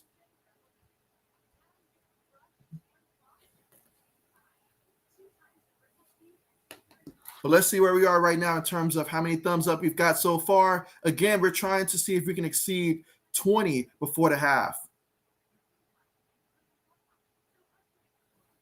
All right, let's see that we are at least it's showing me on my end that we're at 10 thumbs up here. So let's see if we can get 10 more thumbs up here. And again, if you're watching for the first time while we are at commercial, I will be doing some more play-by-plays later throughout the rest of the days and stuff that's coming up. So definitely make sure you guys are subscribed and have your notification bells turned on for sure.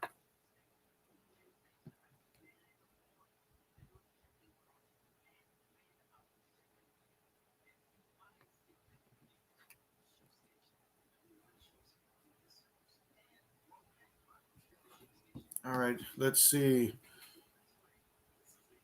All right, so we're getting ready to come back from the commercial. Again, the medical staff was attending to one of the Pittsburgh's players there, looked like a D lineman there. So hopefully he will be okay the rest of the way.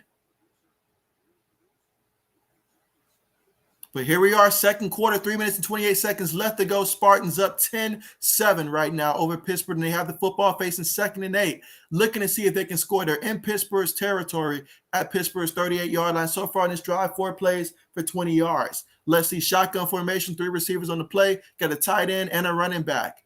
Pittsburgh has 4 guys in the line. It looks like they could be sending an extra linebacker. Thorne makes an adjustment. Takes the snap, going to hand it to the back, bounces back on the right side and able to turn that into a positive yards there. Simmons picks up 3 yards on the play. It looked like Pittsburgh was going to get him in the backfield. He had to bounce backwards, but he was able to turn it into a 3-yard pickup. So now we've got ourselves a 3rd and 5 coming up here. 3rd down, very important here. You want to get the first down if you're Michigan State here. Might be a little too far for a field goal attempt, so you really want to make sure you get closer here and get the first down. Three receivers again, one tight end, one running back. Let's see, takes the snap, going to hand it to the back off the left side there, and he gets just enough for the first down, it looks like. Picks up about a good 5 yards in the carry. And a first down for the Spartans. 2 minutes and 30 seconds left to go here before the half.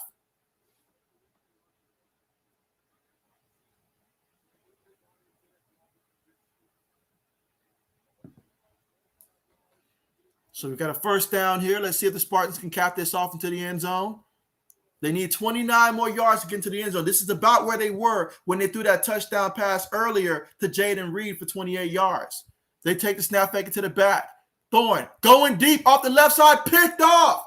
He is picked off. He threw it right to him, and wow, what an interception by Brandon Hill. No return on that one, but man, what a big-time play there. He clearly was reading the quarterback eyes, and he stepped right in front of that one.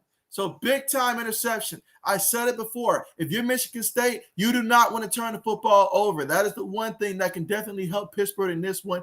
And so, yeah, he underthrew that one, picked him off there. And so, wow, big-time play by Pittsburgh.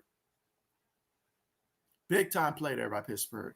But, wow, that is something that Peyton Thorne cannot do too much of in this one. You cannot go out there and give a gift to the defense the way that he just did. So we'll see what Pittsburgh can do fresh off the turnover there. When we come back from the commercial with 2 minutes and 3 seconds left to go, we'll see their 2-minute offense.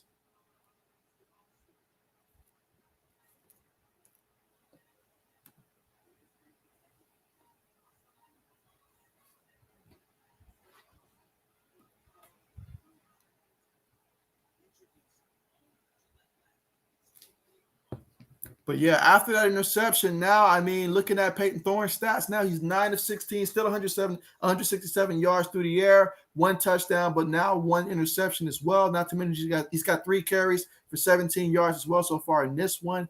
And so Pittsburgh, we will see what Pittsburgh can do. So far, they've gotten 37 yards passing, and Davis Beeville, he's only got 16 of those 37 yards passing. So we're going to really see what he can do on this drive here. Can he put Pittsburgh in position to go out there and score? They'll be taking over 1st and 10 from their own 12-yard line because of where the ball was picked off at. So we'll see if he can turn this into some points here. But you've got to capitalize off of turnovers. But again, right now we are currently at the commercial.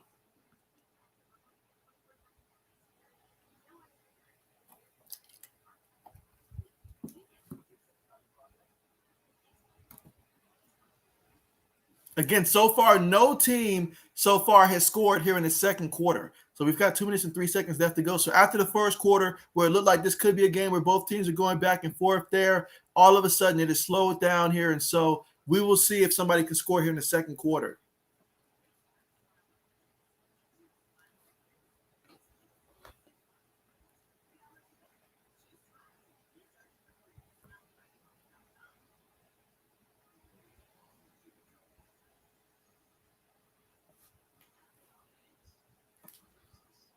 Again, still at the commercial right now.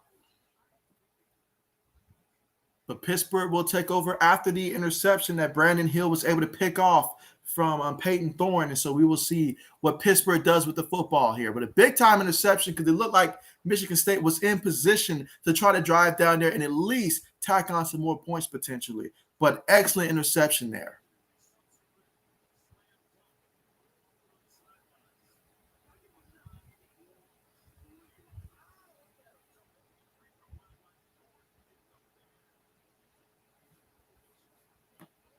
All right, so here we go out of the shotgun. 3 receivers towards the bottom of the screen, 1 at the top, and they're going to call a delayed draw on that one and hand it to the back, and the back still on his feet there. Somehow picks up the first down off a 12-yard pickup by Vincent Davis on the play, and a first down for Pittsburgh on the draw play. So now we've got a 1st and 10 from their own 25-yard line. They hurry up, take the snap. Let's see. Beeville throws it by the receiver, and it is completed there. That's going to be a first down there for Pittsburgh. So back-to-back first downs here for Pittsburgh. Excellent way to get this drive on the go. I believe that was Addison with the reception. 1 minute, 47 seconds left to go here in the second quarter. From their own 35-yard line. Take the snap out the shotgun. Quarterback moves, avoids the rush, still on his feet, has plenty of time now, throws the ball, and it's complete by the receiver. And the receiver makes another guy miss. He's still running. Could he take it all the way to the end zone there?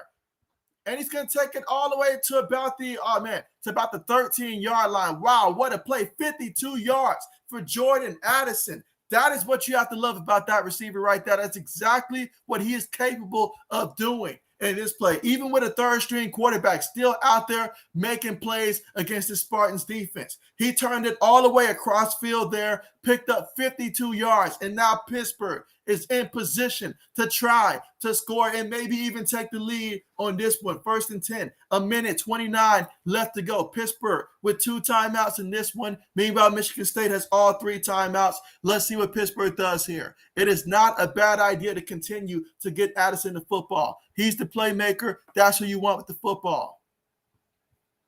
They're going to toss it on the right side there to the back. And he's still on his feet. Made a couple guys miss there, and he fell about a yard shy of the end zone. Vincent Davis on the carry for 12 yards off the right side of the offensive line. And all I saw was Michigan State players flying by him. It was almost as if he shrunk so small to where they couldn't even see him on the play. But here we go. 1st and goal. Out of the shotgun. Take the snap. Going to hand it to the back, and he's brought down the backfield. Michigan State was ready for it. That time he lost 3 yards on the carry. 2nd and goal coming up here. So it's 2nd and goal coming up here. They know that Pittsburgh wants to run the football. It only makes sense here to run the football when you're dealing with your third-string quarterback here. But Michigan State was ready for that last time here. Pittsburgh calls a timeout with 1 minute and 3 seconds left to go here to try to make sure that they call the right play for 2nd and goal from the 4-yard line. Again, this drive, 5 plays, 83 yards in just a minute in terms of time of possession off the clock. Again, the score is Michigan State 10, Pittsburgh 7, but Pittsburgh knocking on the door 4 yards away from the end zone with 1 minute and 3 seconds left to go before the half. And so now looking at the stats here, Davis Beeville, he's now 5 of 8 for 78 yards passing, so almost averaging close to 10 yards passing, a completion. And in addition to that, you look at Pittsburgh on the ground again, they have 78 yards rushing as a team. And Vincent Davis, he's responsible for 30 of those yards, averaging 4.3 yards a carry. But here they go, 2nd and goal. They're going to line up here. Looks like they're going to go 5 wide out of the shotgun. Quarterback takes a snap, throws it, and it is caught in the end zone. That's a touchdown. That is a touchdown. And it's completed to the wide receiver, Wayne, on that one. And so that's going to give Pittsburgh the lead in this one.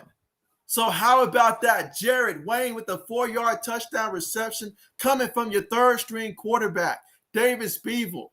What a play. Talk about building your confidence. Big time. Capping off the interception that Michigan State had threw on the last one. Now, if you're the Spartans, you know you've got all 3 timeouts to work with. You know you've got 1 minute and 2 seconds left to go. And Peyton Thorne, he's been doing a pretty good job going deep. I know he threw that last interception, but aside from that, he's been doing a pretty good job there. So they will get an opportunity to try to see if they can at least add some more points to this one. But, man, what a job by Pittsburgh getting into the end zone. It seems that they're going to review the play. So I need to see a replay and see why they're going to review this one. But, man, what a play that was for Pittsburgh to drive it down there 88 yards into the end zone with a third-string quarterback.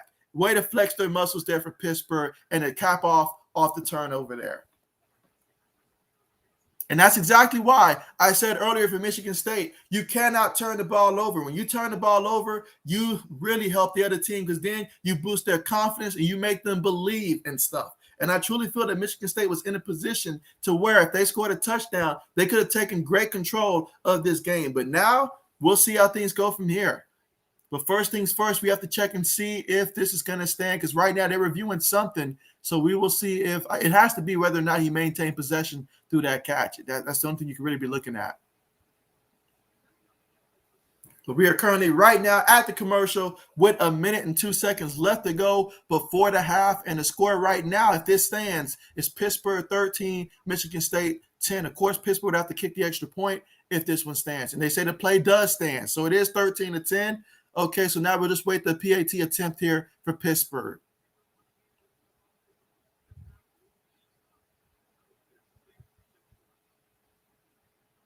All right, so here we go. Point after touchdown attempt is on the way, and it is good. So we've got a 14-10 game here at Pittsburgh. Hitting it, and he barely made that one. But it was good. So 14-10 is our score. Pittsburgh now with the lead over the Spartans, but still 1 minute and 2 seconds left to go here before the half. And we will see if Michigan State can run their own minute offense here and try to add something on the scoreboard here before the half. But this was huge for Pittsburgh's momentum. Now the defense will be playing a lot more aggressive with more confidence, and the offense will believe that they also can score as well. Big time play for Pittsburgh.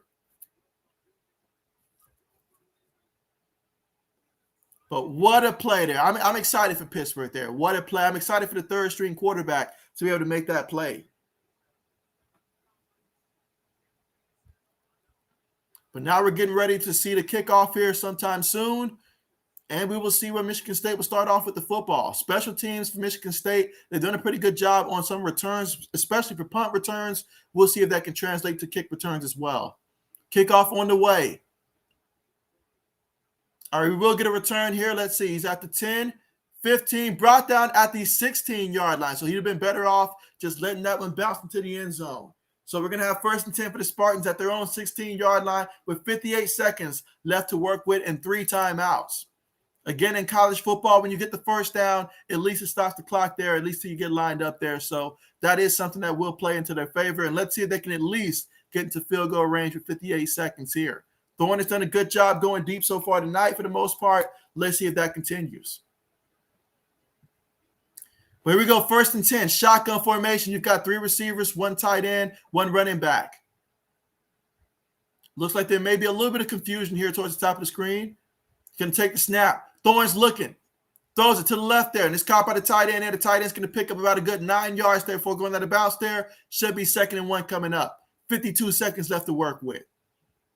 Again, Michigan State has all 3 timeouts to work with.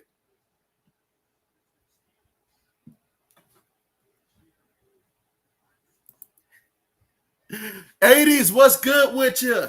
What's good with you? And hey, I appreciate the super chat, buddy. Appreciate you.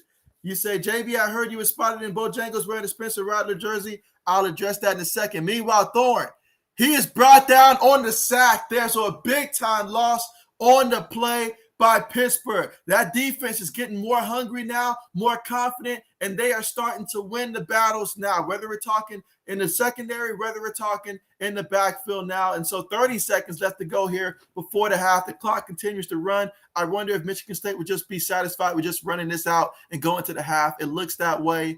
And so, but man, what a second quarter here for Pittsburgh. But yeah, '80s, that is not the case. You may have saw me at Bojangles, but never in a Spencer Rattler jersey. Never that. But I appreciate you for joining. Who you got in this one? Who you got winning this one, and what's your final score projection? All right, the Spartans take the snap. Going to hand it to the back there, and he's going to get back to the line of scrimmage. And so there you go. That's going to be the half there. And at the half, you have Pittsburgh, number 12 ranked Pittsburgh at 11-2, leading 14-10 over the 10-2 Spartans, and that's ranked number 10 in this one. And Pittsburgh's doing it with their third string quarterback out there. And so what a first half this one has been, and I'm looking forward to the second half when we come back from halftime. But yeah, this game right here is a pretty good game.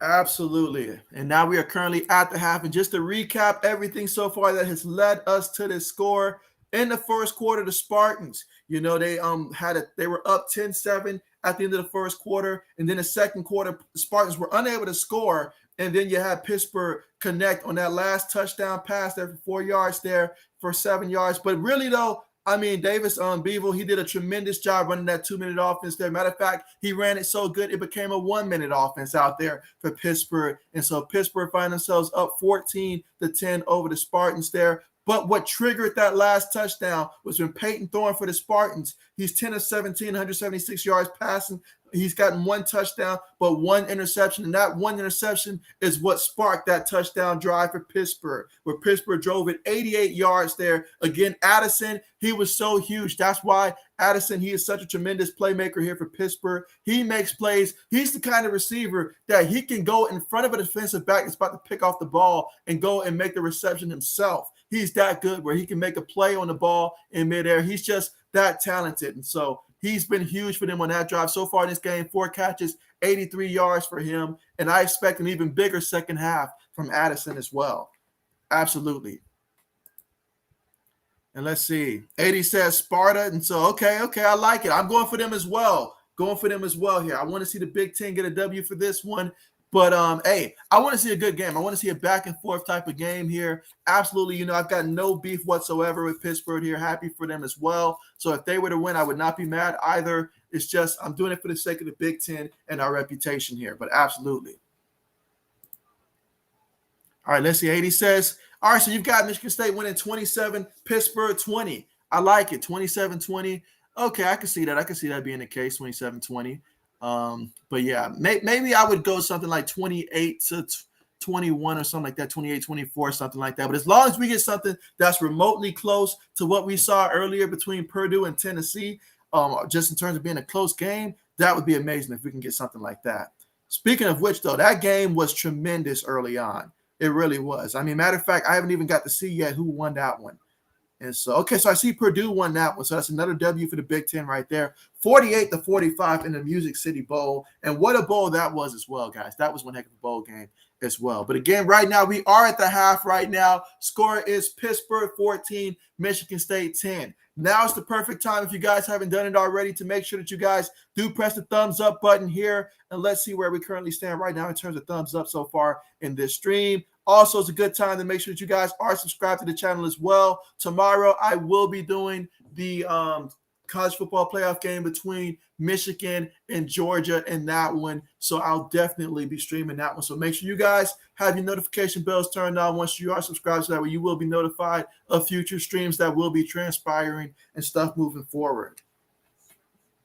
But yeah, what a game this one is so far. Michigan State came out early, but Pittsburgh has the lead at the half. And they've got to be feeling really good. Defense got to be feeling good. Offense got to be feeling really good right now. They've got to be feeling really good. If I'm Michigan State right now, running the football has been a hassle so far in this one. Obviously, they don't have Kenneth Walker III. I get it, but Pittsburgh's playing without their top 2 quarterbacks, so we cannot make excuses here. They've got to find a way to get this ground game going, and if they can do that, that would definitely help out the offense even more if they can have the ground game going. I like what Thorne has done so far, but you don't want Thorne to have to pass the ball too much. Otherwise, you'll occasionally get plays like what we saw earlier with that interception. So they really do need to find a way to get this ground game going. They've got 20 carries as a team for 39 yards rushing.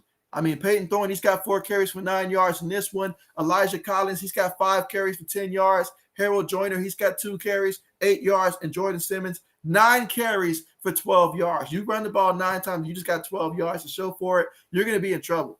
And so, yeah, they really got to make sure that they get more from their ground game, because this is a team that is used to being up there in the top of the league in terms of rushing yards per game, close to about 200, if memory serves me right, per game for Michigan State. So you really want to get back to grounding the ball out, and someone's got to step up. Someone's got to want to be the man in the backfield.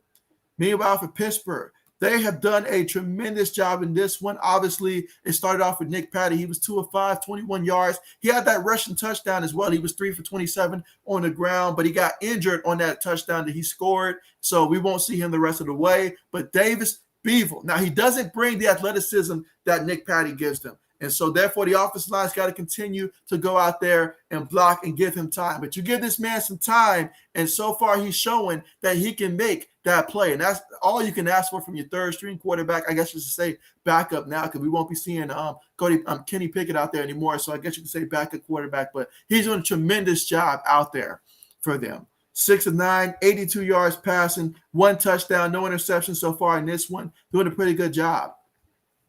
On the ground, they are spreading the wealth around out there. You've got, obviously, Nick Patty, when he was out there, 3 carries, 27 yards. You got Davis Beevil. He's got 3 carries, no yards on that one.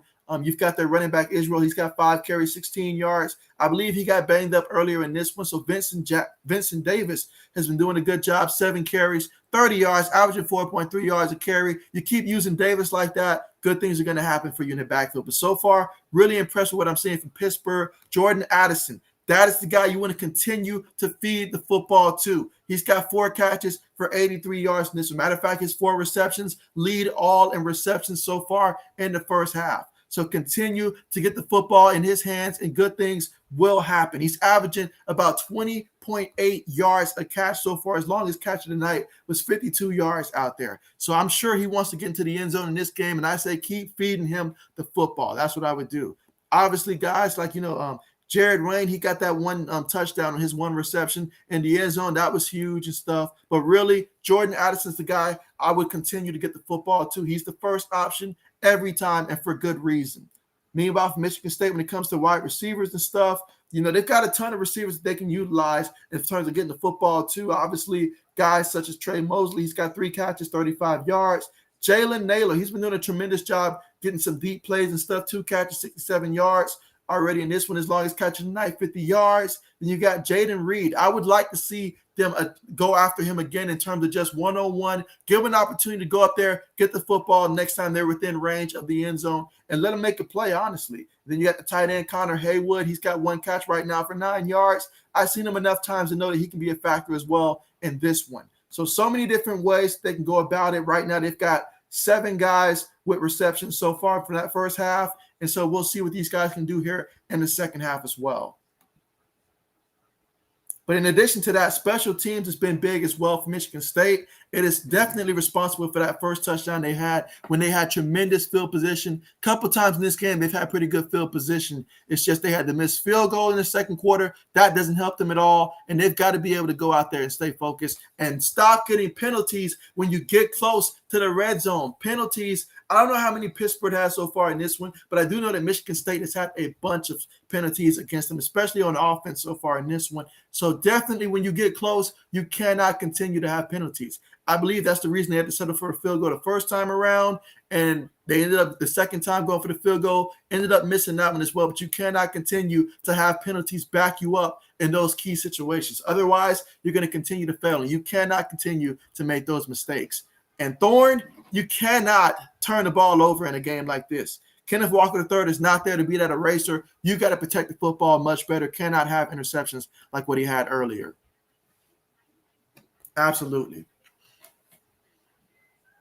But yeah, so far we're still right now currently at the halftime right now. So I will let you know when we get back from the half here. But yeah, so far, and when we come back from the half, it will be Spartans football first. They will get the football first because Pittsburgh had the ball first before Michigan State scored the first touchdown on their first drive. So we will see what the Spartans do here in the third quarter when they come out of there. But clearly, they got to make sure they protect the football, play smart, and just go out there and try to play Michigan State football. Try to get something going on the ground game. Easier said than done right now, but try to get something going on the ground game.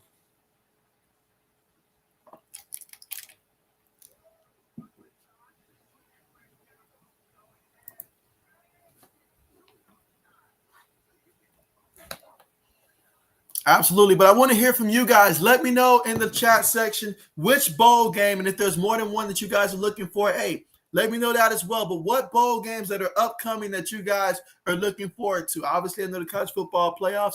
That's tomorrow. Everybody's looking forward to that. But what are some other bowl games that you guys are excited about and looking forward to seeing later on?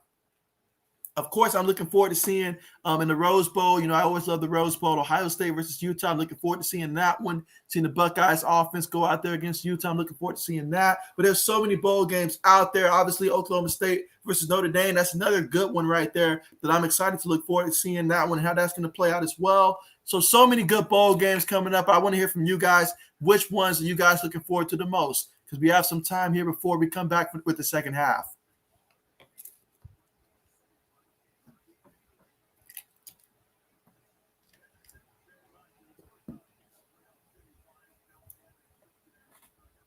All right, let's see. Eddie said she's excited about the BB Bowl. And so, gotcha. But yeah, I know Saturday is going to be one heck of a day when it comes to just the other bowl games, the remaining bowl games. And obviously the year is winding down, guys. I mean, it's almost 2022. It's basically here at this point. But yeah, so many games to look forward to. Then there's also the Baylor versus Ole Miss game. Saturday, that's going to be a good one as well. Kentucky, Iowa in the Citrus Bowl. Some good games to look forward to. In all honesty, some big games coming up. But yeah, right now, who do you guys like in terms of the national championship matchup? Obviously tomorrow we'll find that out. But what is your projection in terms of who's going to be there? I think it's going to be a rematch of Bama versus Georgia. I get it. Michigan's a great team and all like that. They really are. They've got some special players, especially at DN and also at running back position. However, I think what's going to hold Michigan back is going to be quarterback play. I just don't feel like against this Georgia defense, when the strength of your team is running the football, that's what Georgia was built to do, stop the run. So you're not going to be able to do like Bama did with Bryce Young and extend plays and stuff like that. That's not Michigan's type of football. They want to run the football, and that's exactly playing into the strength of Georgia. So I think Georgia gets the win over Michigan. Meanwhile, Bama versus Cincinnati, I'm thinking that Bama's going to win that one by at least, I want to say about 17 points, honestly. I think Bama's going to go out there, and I think that by the time the second half hits, Bama's going to separate themselves. Bama's got too many 5 stars, too many 4 stars out there. Cincinnati, best case scenario, I think the closest it could be is maybe 42-31 or something like that, but that's best case scenario for Cincinnati and stuff like that. Worst case scenario, we're looking at something that about like 42-17 or something like that, which is what I think is going to be closer to that. But hey, I mean, you never know. Cincinnati's there. You play the games for a reason. So we will see if Cincinnati's there. Cincinnati, their biggest one I can think of was against Notre Dame, but we saw how Notre Dame has just not looked the par versus Bama for years and stuff like that. So Cincinnati, can that defense stop Bama's offense? I strongly don't see that being the case, and I think it's going to be a big problem for them. But we will see. We will see. All right, let's see. So 80 says Sugar Bowl. Okay, bet. So 80 says Bama by 30. I like it. Bama by 30. Now I am hoping that it's a good game. I like to root for the underdogs and stuff like that in Cincinnati. But you asked me what do I think? That's what I think so far. And so Shadow Gaming, appreciate you for joining the chat, man. Thank you so much for being a part of the stream. Glad to have you here. You say Michigan going to take the W. Okay, bet. Do you have a final score projection as well for that matchup? But yeah, I'll definitely be streaming that one tomorrow. And so, I mean, if Michigan wins, that's good for them. But me being a Buckeyes fan, that's probably the biggest reason why I cannot root for Michigan. But I still think that they are playing into the strength of Georgia. But I'll be looking, though. I will be looking, to see how that game plays out. If Michigan wins, I'm not going to be a bad sport about it and all like that, just because I'm a Buckeyes fan. I mean, it would definitely help the Big Ten if Michigan did win and all like that in terms of how people view the Big Ten versus the SEC if Michigan got that W. But we'll see how that plays out. It should be a good one, though. I'm hoping for a good one, though. I am hoping for a good one. I really am. Let's see. Shadow Gaming says, yes or no problem, man. Appreciate that. And let's see. Shadow says, you hate the Buckeyes? It's all good. I appreciate that. Nothing but respect there. And so I will say this, though.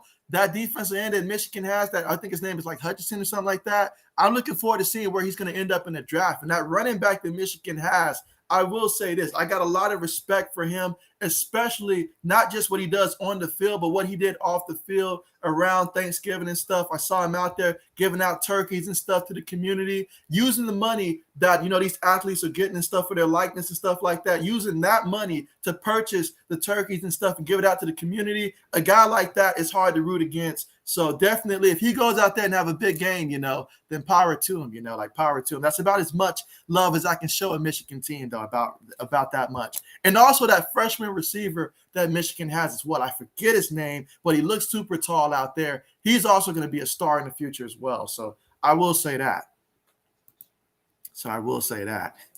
But appreciate you, Shadow Gaming. Appreciate you. Absolutely. And so, yeah, but definitely I'll be looking forward to seeing my Buckeyes in the Rose Bowl versus Utah. Hopefully we go out there and take care of business. I know Garrett Wilson, he's already declared for the NFL draft, as many players have done so far here. But we'll see how we do against Utah out there. We should go out there and get the W, but hey, we will see it when it happens.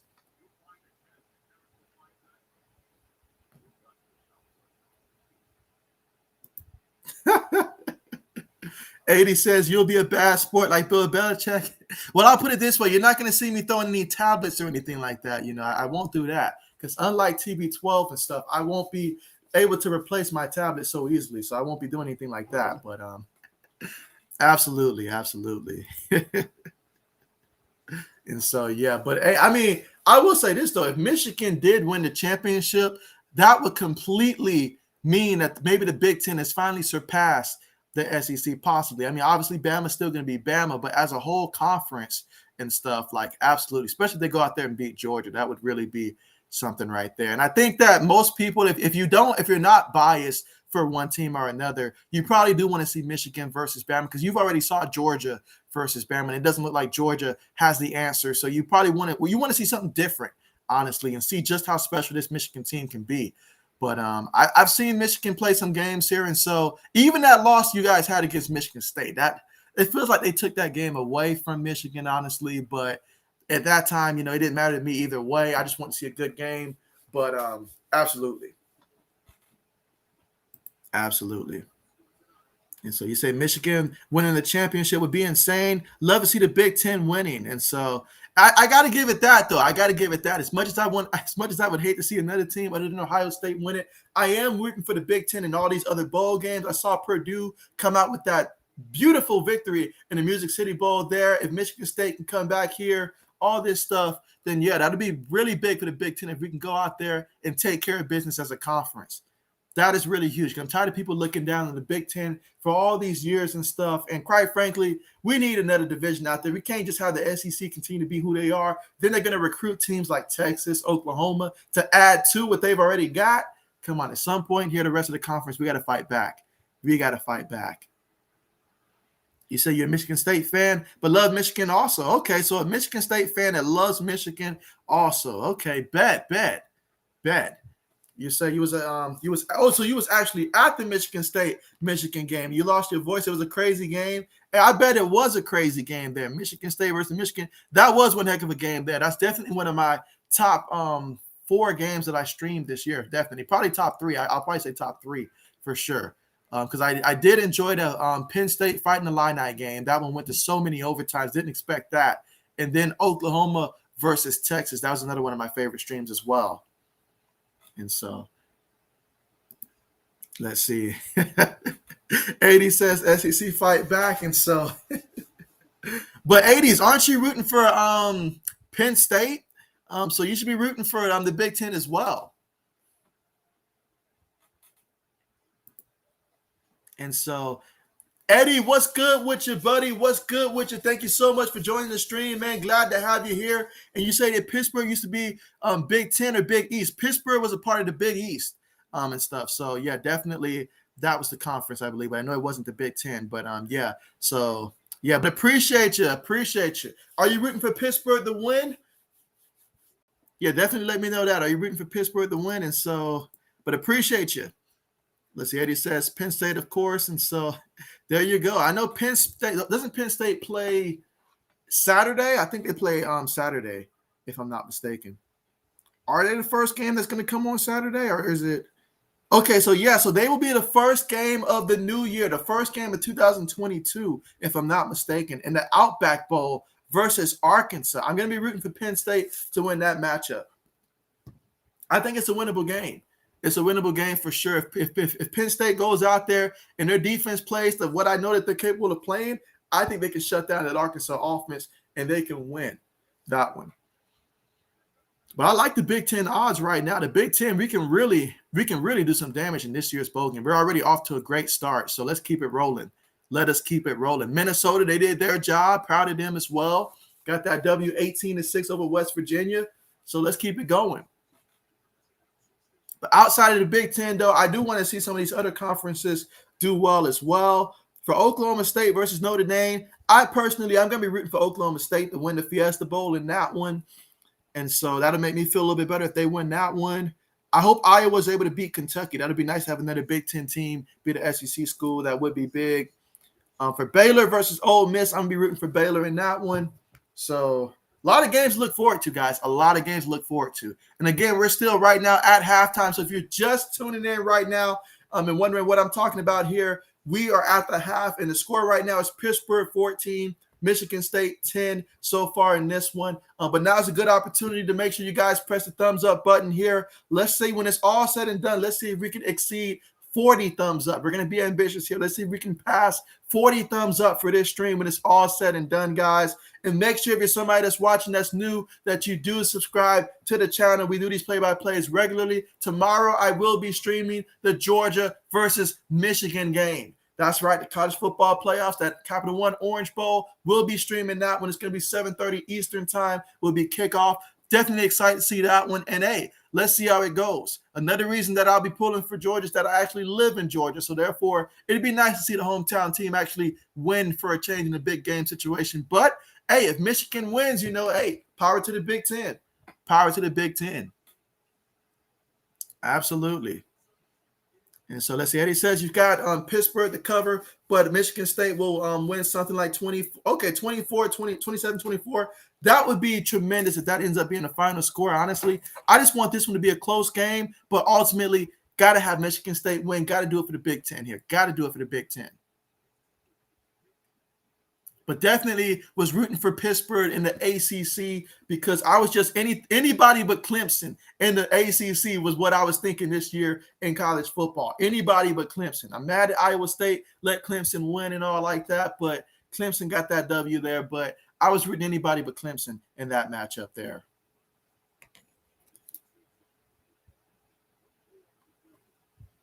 But there's a lot of feel-good stories this year in college football for sure.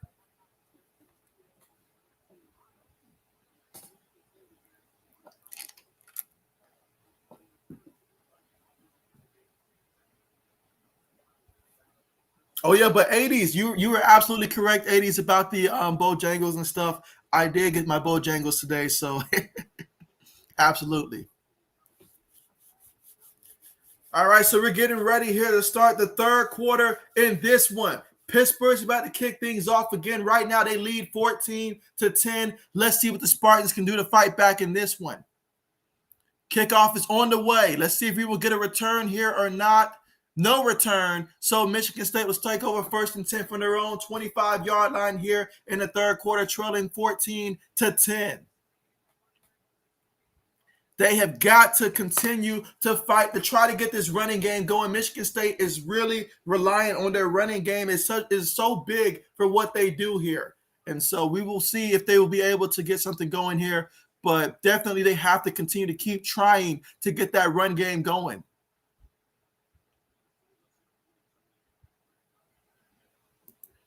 All right, so here we go, 1st and 10 to start the third quarter. Out of the shotgun formation, 3 receivers, 1 tight end, 1 back, fakes it to the back, picks up the blitz, going deep to the left side. He has a receiver. His receiver had to slow down, and he dropped the ball. He dropped the ball. He had Jalen Naylor there, but he had to slow down. If Thorne puts a little bit more on that pass and lets him catch it in stride, that's a touchdown. He's been doing a good job in the first half connecting on those, but clearly the receiver had to slow down. But still, Naylor should have had that one. He had the opportunity because the defensive back wasn't looking for the football. He had a chance to get that one. He should have got it. 2nd and 10 coming up here. 3 receivers, 1 tight end, running back. Out of the shotgun, take the snap, fakes to the back, throws to the receiver there, and it is incomplete. Incomplete. So right now he was intending it for Jaden Reed, but he overthrew him there. Incomplete. Too far in front of him. 3rd and 10 coming up. Let's see. Eddie says, I'm good if Michigan State wins, but I need to score under 55. Okay, bet. We will keep that in mind there. So we're hoping that it plays out that way just for you, Eddie. Absolutely. Absolutely. But here we go. 3rd and 10. Again, third quarter, 14 minutes and 50 seconds left to go in the third quarter. So early third quarter here, Pittsburgh up 14-10. Michigan State in the shotgun. They motion the running back to the left side there. Takes a snap. Quarterback's looking. Feels the pressure. He's going to try to run, but they brought him down. The ball came out, though. Was he down? The referees are going to let him play, and he's in the end zone for what looks to be a touchdown. We will see if it stands, but for now, that is a touchdown for Pittsburgh. So how about that play right there? Peyton Thorne tried to run between the two defensive tackles there, but they smushed him like a sandwich, and the ball came out. I don't know if he was down or not. I need to see a replay because he might have been down. But if he was not down, that is a huge turnover. I need to see a slower replay because that knee might have been down. That knee might have been down. All right, let's see. Looking at the play here. Oh, that ball was out. That ball was out. So that is going to stand. It looks like that ball was out, and that's going to stand. But then again, the referees never listen to me, so we will see. All right, so here we go, the PAT attempt. So, wow, how about that? Extra point is up, and it's good. So now we've got Pittsburgh leading 21-10 here in the third quarter with 14 minutes and 40 seconds left to go. Peyton Thorne has been a thorn in Michigan State's offense as of late. He threw the interception that led to a point. This time, he fumbled the football, and it was scooped up for a scoop and score. Wow, a scoop and score. Look at that. My goodness. And so now we are currently at the commercial, so let's go ahead and get some of these comments out the way here. Let's see. Shadow says, passing through Georgia on the way to Florida from Michigan and got some Bojangles. Probably will be the only time I ever get it. Nice, nice. Love it, love it.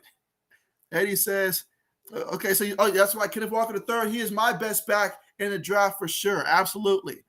Absolutely. Eddie says, he was more, hold on, I think I skipped the comment here. Let's see. Eddie says, JB would have had that. Yeah, Madden. Absolutely, absolutely. Let's see. Eddie says he was more down than JB was after a six-pack. Absolutely, absolutely. Aaron says you talk too much. And so, you know what, Aaron? I'm going to help you out here, buddy. I'm going to go ahead and remove you from the stream, buddy. So, yeah. There you go. So now you don't have to listen to me at all. There you go. All right, here we go. 80 says a scoop and score. Absolutely, absolutely, absolutely. But, man, that was huge right there. A huge mistake there. And so, oh, man, that was a big-time touchdown there for Pittsburgh to get the scoop and score there. Help the offense out. And so now Pittsburgh, if you get the football back again, especially if they don't score from Michigan State, you can focus on that ground game. Makes life a lot easier for your third-string quarterback when you're playing ahead of the chains as opposed to behind the chains. Meanwhile, Michigan State, you've got to protect the football here. You cannot have plays like that. Got to protect the football. Let's see. Right now, we're currently at the commercial here.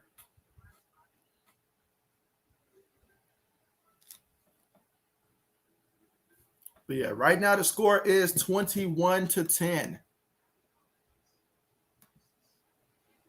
And just to recap so far, what's been happening right now, statistically speaking, for Michigan State, Peyton Thorne, he's 10 of 19 for 176 yards passing, 1 touchdown, 1 interception. Meanwhile, for Pittsburgh, you have, as a team, they're 8 of 14 for 103 yards passing, 1 touchdown, no interception. Of course, that touchdown came on the hands of Davis Beeville, who threw that 4-yard touchdown pass earlier in this one. Meanwhile, the kickoff is on the way.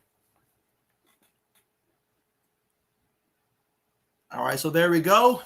So we're going to have the Spartans take over 1st and 10 from their own 25-yard line here. So far, 2 turnovers have resulted basically in 2 touchdowns for Pittsburgh. Michigan State has got to stop turning the football over. You cannot win if you're constantly turning the football over. In a matchup like this, it is extremely huge. Peyton Thorne is going to have to try to find a way to bounce back from those turnovers, though. Back-to-back times that they've scored off of turnovers. All right, but here we go for the Spartans. 3 receivers, 1 tight end, 1 running back. Out the shotgun, takes a snap. Going to hand it to the back off the left side there. Spartans. He lowers his shoulder, picks up what looks to be a first down there. Jordan Simmons with the 10-yard run there, 1st and 10 from the 35-yard line.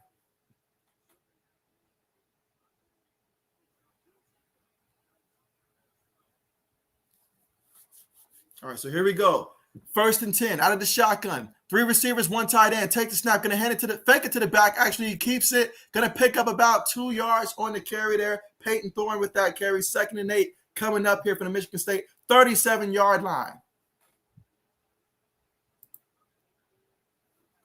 So 14 minutes left to go here in the third quarter, and we've already seen a lot of action so far here defensively from Pittsburgh. 2nd and 7 coming up here. Can Michigan State go ahead and right the ship here, try to get some points here, and take some of this momentum back? Thorns up under center. Went back in the backfield. Receiver goes in motion, takes a stop. Going to fake it to the receiver there. Feels the pressure. Throws it to the tight end. The tight end, he's going to shake off one guy there. Manages to pick up about a good 4 or 5 yards on that one. Third down coming up. So again, the score is Pittsburgh 21, Michigan State 10, down by 11. Let's see, 80 says, JB picked Michigan. He will have on his fun face. And so, hey, Michigan can come back, though. They really can come back. But here we go, 3rd and 3. Out of the shotgun again, 3 receivers on the play. Pittsburgh showing pressure. They send pressure. Thorne going deep to the right side. Incomplete. So right now, Pittsburgh secondary, they're doing a much better job here in the secondary of making sure that they shut down these big plays. Of course, early on, Thorne on that last drive could have had a touchdown, honestly, if he threw that ball on the money. But he was a little bit short there. But here we go. 4th and 3, so they're going to have to go ahead and punt the ball. Unless they opt to go for it here, but I doubt it. They'll go ahead and punt the ball. Punt formation's out there. Oh, they do a fake. And they have the first down. So how about that fake? Wow. And guys, let me know if I'm too loud, by the way, here. I can adjust my volume here if I'm coming off as too loud. Let me know that as well. And so Max Murphy, what's good with you? You say this is annoying? You say you hate Pittsburgh? All right, so you hate Pittsburgh. I feel you there. Okay. I'm rooting for the Spartans to win this one here. But, I mean, that was a nice fake punt, though. I mean, Connor Hayward picked up 7 yards and a first down. So now we got new life here for Michigan State. Meanwhile, the shotgun fakes it to the back. Throws to the receiver off the right side there. Receiver still on his feet there. Is going to pick up 8 tough yards there. 2nd and 2 coming up here. I need the Spartans to score here so we can try to keep this one a close game here. And so, let's see. 80 says, ticked, I called that. Where is JB? Meanwhile, 2nd and 2 out of the shotgun here. They're going to hand it to the back. There he's going to go up the middle, and he's going to pick up 3 yards and a first down. So that was Jordan Simmons on a 3-yard carry. We are in Pittsburgh side of the football here at their 40-yard line. So far on this drive, 7 plays, 35 yards, about 2 minutes and 53 seconds, turn time possession. 80 says, you're too low. Now, 80s wants me super high now. He wants me super high here.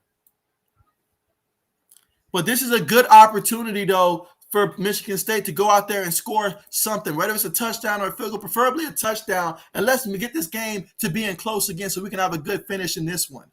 But here we go. Throwing up under center.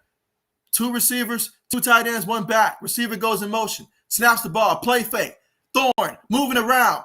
Thorne throws it away. Incompletion. Good job just to throw the football away there. Live to see another down. Now, Thorne's getting off the ground there. He got hit on that one. 2nd and 10 coming up here. There is a penalty. Late penalty, but there's a penalty. I also see a Pittsburgh player currently down as well. Looks like he's holding his hamstring on that one.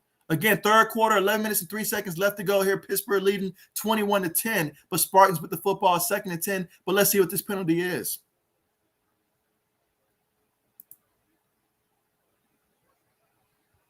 Ooh, roughing the passer. Oh, that's big.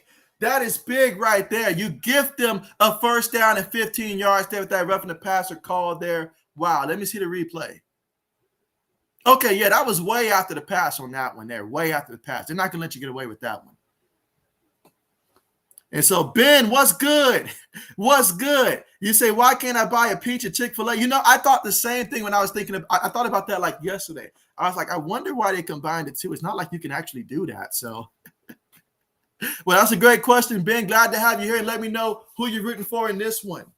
Meanwhile, we're currently right now at the commercial there, but thanks to the penalty, now we've got the Spartans 25 yards away from the end zone facing 1st and 10 here at the Pittsburgh 25-yard line here in the third quarter, 11 minutes and 3 seconds left to go.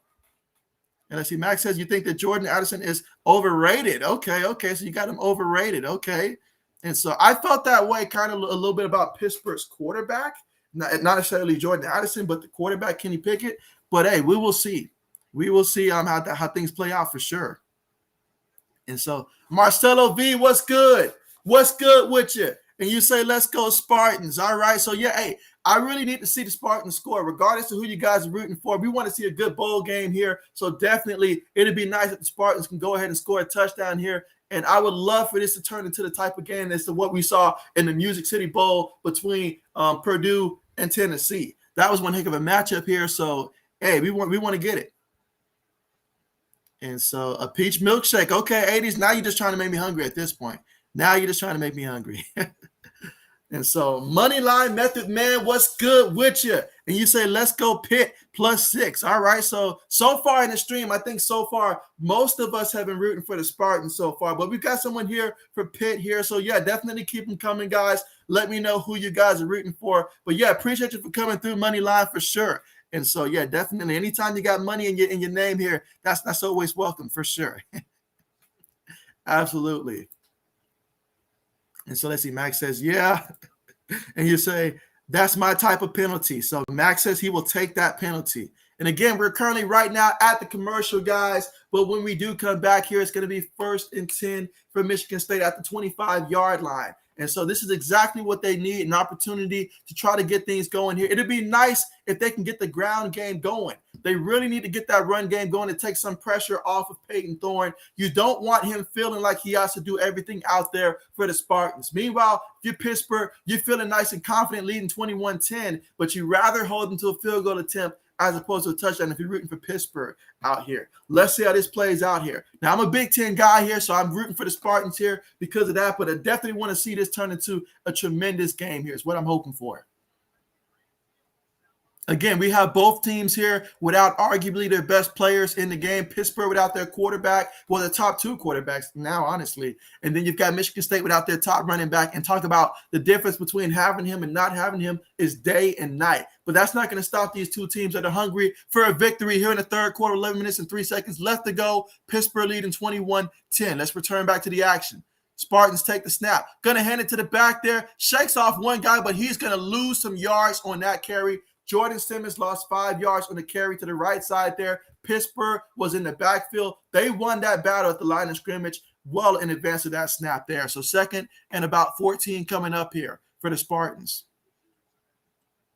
Again, the score is Pittsburgh 21, Michigan State 10. Here in the third quarter, 10 minutes and 35 seconds left to go in this one. All right, here we go. 3 receivers, 1 tight end. Back goes in motion. Quarterback takes a high snap there. He's looking to run, and he's going to be brought down immediately. Picks up a yard on the carry. So Peyton Thorne ran that one for a yard. 3rd down, coming up 3rd and 13 from the Pittsburgh 28-yard line. So far in this drive, 9 plays, 47 yards, about 4 minutes and 25 seconds on time possession off the clock so far in this one.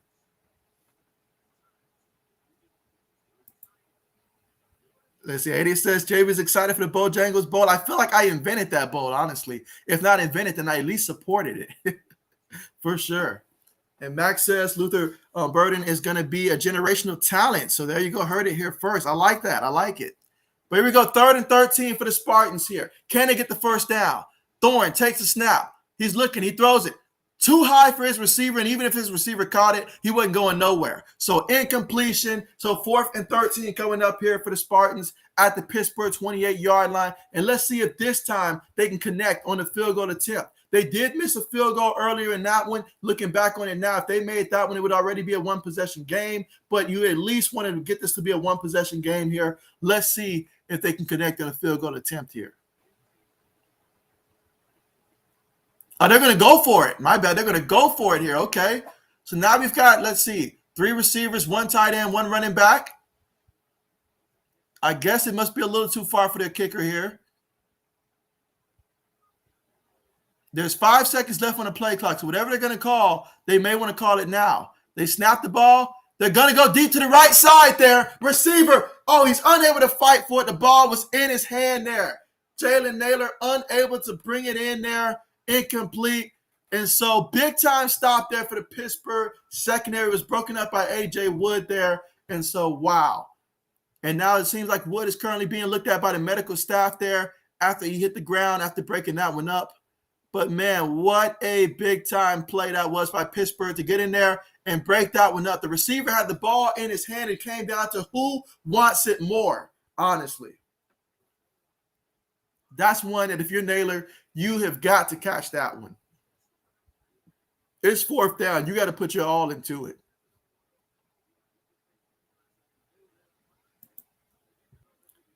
Let's see. Max says maybe we need a touchdown. And so it would have been nice to get a touchdown. It really would have been nice to get a touchdown, guys. But now it's going to be up to the Spartans defense to see if they can hold Pittsburgh's offense. And Pittsburgh, after that stop right there, let's see what they can do with the football. 1st and 10 for Pittsburgh at their own 28-yard line. Takes the ball out of the shotgun, fakes it to the back. And so they're going to sack the quarterback there, bring him down. And so, yeah, it's going to bring up 2nd down coming up here. Again, he just doesn't have the speed that, the other quarterback had earlier in this one. And so Beeville is going to have to make sure that he gets the ball out quickly. But that was not on him, though. But, yeah, big-time sack there by the Spartans. Way to move him back. 2nd and 18. Out of the shotgun. 3 receivers on the play, 1 tight end, 1 running back. They're going to hand the ball to the back up the middle. So the back working with some space there. Still on his feet there. And they finally blow the whistle there after he picks up 12 yards. So Vincent Davis, he's starting to pick it up there with some carries. Matter of fact, so far in this one, he's got 8 carries for 42 yards, averaging 5.3 yards a carry. 3rd and 6 coming up here. So that was a big-time carry, but 3rd and 6. Let's see if the Spartans can get a stop here. 4 receivers on the play, 1 running back. Out of the shotgun, take the snap. Spartans sending 4. And so let's see. Beeville moves around. Beeville's looking. Beeville throws it, and it's caught. And the receiver, he looked like he was going to get the first, but he's short. He was short by a yard there. Big-time play by the Spartans. And so let's see. Marcelo says we need a turnover here. And so that should be enough to force them to have to punt the ball. And so Max says they're selling. And so here we go. Again, yeah, when they brought him down, yeah, he definitely was short on that one. Oh, that ball moved, though. That ball moved, but he was still down. I think he still pinned it against his chest, though. But, well, did he now? Did he? Ooh, let's see. Yeah, Michigan State clearly recovered that football, so let's see. It looks like he punched that ball out while he was still already in the air. And I think he was just pinning it really by like a pinky or something like that. But, wow, let's see what they call here. This could be huge for Michigan State if they end up with the football right there, guys. It could be huge for them. So if you're Pittsburgh, obviously you're hoping they say that he was down. But if you're Michigan State, you want that football right then and there. No doubt about it. We're at the commercial right now, so we'll see what the referees say. But good job by them to identify that and also to identify that Michigan State did recover that football. So if they do overturn it, it will be Spartans football with great field position. We'll see how this plays out, though. And so Soundwave, what's good with you? What's good with you? Thank you so much for coming through. You say, what was your reaction to the Tennessee OT game where the refs didn't review that touchdown? And so, yeah, by the time that game got started, I had to start this stream. So I was able to see up until overtime happened. But, man, if that's how it ended, then, that was crazy. That was crazy. I was rooting for Purdue to win the game, so I'm glad they win the game. But you never wanted to come down to the referees not reviewing a touchdown. You never wanted to come to that. So, absolutely. But, yeah, appreciate you for joining. And let me know who you like in this matchup here. But, man, that was one heck of a game right there between Tennessee and Purdue. That was one heck of a game. And so let's see. Max says for show. And so here we go. 80 says, JB, I'm off tomorrow, so you know what that means. Hey, I already know what that means. Especially since, I'll be streaming the Michigan, Georgia game. Maybe I went too far in advance that time. But, yeah, the Michigan-Georgia game. So, definitely I know what to look forward to for that stream. Absolutely. And so Soundwave says, what's good, brother? So, yeah, just enjoying the game here. And so hoping that we can get it a little bit closer here. And I want to see a back and forth game. I want to see the possession, the lead change, go back and forth here. But when it's all said and done, Spartans, win, represent the Big Ten, all that stuff, rooting for all the Big Ten teams out there, exception being probably Michigan, but that's because I'm a Buckeyes fan, so it just won't let me do it. It just won't let me do it. But appreciate you. Hope all is well with you. And you say, okay, so you said they did review it? Okay, bet. And so Eddie says, poor Tennessee heartbreaking. I feel like Tennessee experienced heartbreaks like none other. Like when they lose a heartbreaking game, it is a tearful, heartbreaking game, honestly. Like if I'm a senior on that team, oh man, the waterworks are coming out there. Like that's heartbreaking that they lost like that, honestly. And I feel like they've just experienced so much of that over the last couple of years, honestly, for Tennessee. I'm always rooting for Tennessee. There's not too many SEC teams I'm always rooting for, but I'm always rooting for Tennessee, and I want to see them return to being one of the bigger names in the college football, at least in the SEC. But here we go here. So it looks like they did not overturn it there. So 4th and 1 coming up here. Let's see if Pittsburgh punts this one away.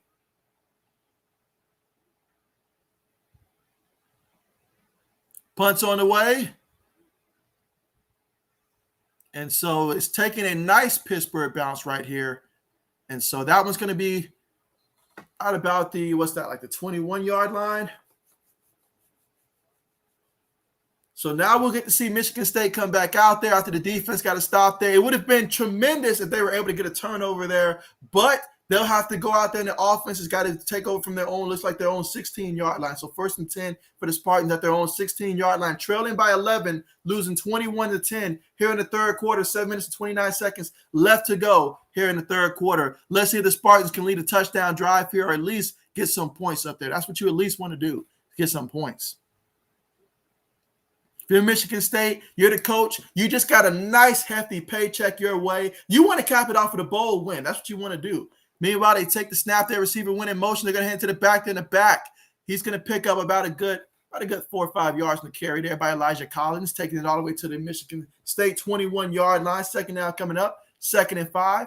If they can consistently start to get about 5 yards a carry, that could be big for them. Again, third quarter, 7 minutes and 10 seconds left to go here in the third quarter. And so let's see. Max says they just did some foo-foo stuff. And so here we go. Out of the shotgun, they're going to fake it to the back there. Throws it to the back there, out the backfield. Oh, that was such an excellent play. Like, I wish that would have worked out. That was an excellent play. It just didn't work. Love the play call. Just don't like the results there. And so Thorne, he has missed on a couple of these passes, especially in the second half. In the first half, he was hitting on it up until that interception. Since that interception, he's been missing on quite a few of these passes. Not all of them has been his fault now. That 4th down pass, I put that on the receiver on that last drive. But that one, I mean, that's one you got to hit, baby. It was right there for the taking. You got to hit that. But here we go, 3rd and 5, 3 receivers, 1 tight end, 1 running back. Takes a snap. Pittsburgh sitting about 5, and he threw it too quickly, incomplete there. So now Michigan State will have to punt the football once again.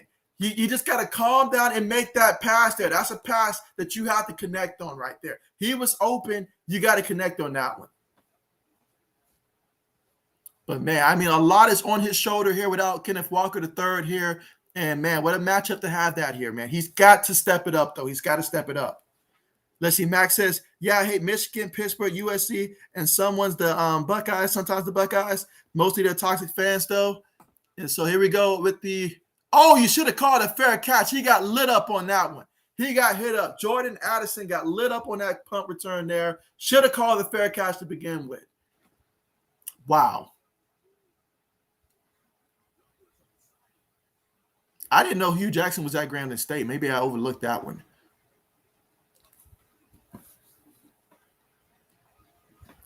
But, yeah, so here we go here for Pittsburgh with the football. They're up by 11, 21-10. I expect for them to continue to try to establish that ground game a little bit, like make sure – because Vincent Davis, he's running pretty good, averaging 5.3 yards a carry. So I would not be surprised if they continue to utilize him as well. But, hey, keep doing what you're doing so far. It's been working in this one. They got to worry about their pass protection. If I'm Michigan State – I'm going to be sending about 5 guys in terms of pressure. Sometimes I might hide it and stuff like that because it seems like Bevo, he'll hold the ball, he'll try to move and all like that, and he's just too slow to do it. So if you're Michigan State, you can continue to get pressure on him, get a couple sacks, and make sure that it's second and long, third and long, stuff like that.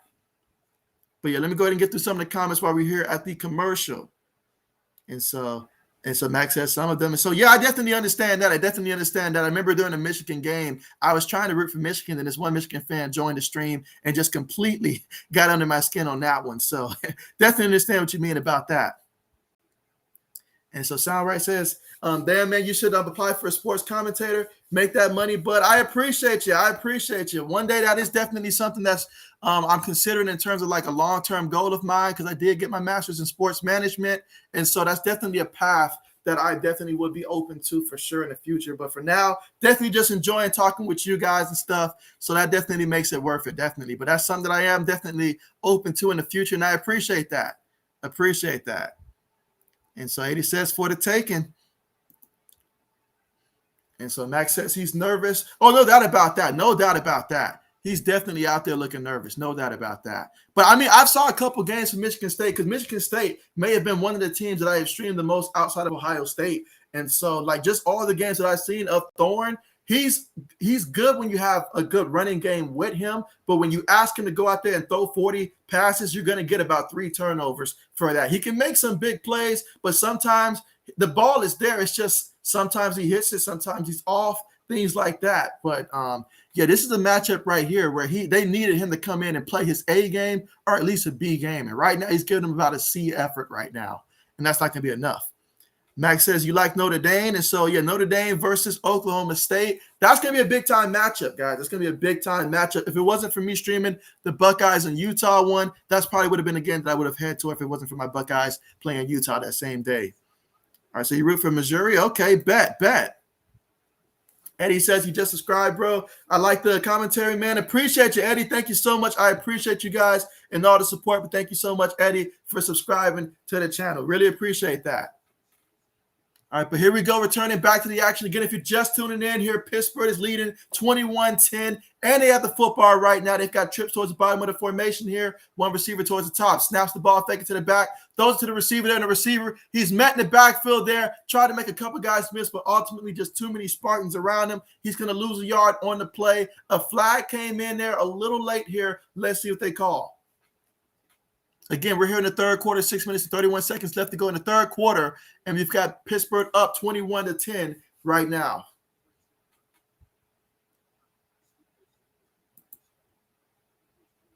And so Soundwave says, what's your picks for the college football playoff? So, yeah, I've got Alabama beating Cincinnati. Now, I personally would love to see Cincinnati win, but I'm also realistic here. Bama has gone against a lot of tough competition. They've got a lot of 5-star, 4-stars. Cincinnati, I can only compare against Notre Dame. And so I think ultimately when it's all said and done, I think Bama wins that matchup there. And then you look at a team like the Georgia-Michigan game. I honestly think that Georgia's strengths happen to be against Michigan's strengths. And so I think Georgia's defense is going to be able to slow down that run game of Michigan. And if Michigan wins, it's going to be because their passing game was able to complement them. But I think Georgia wins. So I think we're going to have a rematch of Georgia versus Bama in the championship matchup. Meanwhile, on the carry there, Vincent Davis picks up just a yard on the play there. So now we've got 3rd and 10 coming up here. So 3rd and 10 coming up here. If you're the Spartans, you need to get a stop right now. And part of that is going to be making sure you watch out for a guy like Jordan Addison there, the sophomore, already over 1,500 yards, 17 receiving touchdowns here, and 98 receptions so far this season. They're going 4 wide here out of the shotgun. 3 receivers towards the top of the screen, 1 towards the bottom. Spartans are showing pressure. They send 4. And so Bevel, he's going to get brought down again for the sack. I feel like he's been sacked a lot already in this game, honestly. And so big-time sack there for the Spartans. Now you get the football back for your offense. But Michigan State, your offense has not scored since the first quarter. All 10 points came in the first quarter. Pittsburgh has scored a touchdown in each quarter so far, but the Spartans have not scored since the first quarter. They got to change that. They got to change it, and it's got to happen right about now, right now. You can't continue to play around and expect for your defense to keep making stops. If you're Michigan State, when you get this football back, you've got to go down there and try to get something here for the offense. But first things first, let's see this punt and make sure this is going to be a clean punt. Snap is good. Punt is on the way. Let's see if the Spartans will return it. Fair catch symbol, caught it about the 36-yard line there. So it's going to be 1st and 10 for the Spartans at their own, 35-yard line. So at their own 35-yard line. Again, third quarter, 4 minutes and 58 seconds left to go here. And Pittsburgh's leading 21-10 over Michigan State in this one. But the Spartans will have the football. They're down by 11. All right, so they're down by 11. So one touchdown can easily make this a game again. So they're definitely still in this game here. The offense just has to wake up here. They've had a series of unfortunate turnovers. As of late, they just got to put a drive together and finish in the end zone. That means if you get in the red zone, no penalties, first of all, no turnovers for sure. All that stuff. You got to play smart football and get it in there. And so, but yeah, those are my picks right there. And so let's see, they throw it there to the receiver, and off the right side, he's going to pick up about a good 4 or 5 yards on the play. Second down coming up. That was completed to Naylor on the play. Second down coming up. So here we are, third quarter, about 4 minutes and 35 seconds left to go here. 2nd and 5 coming up.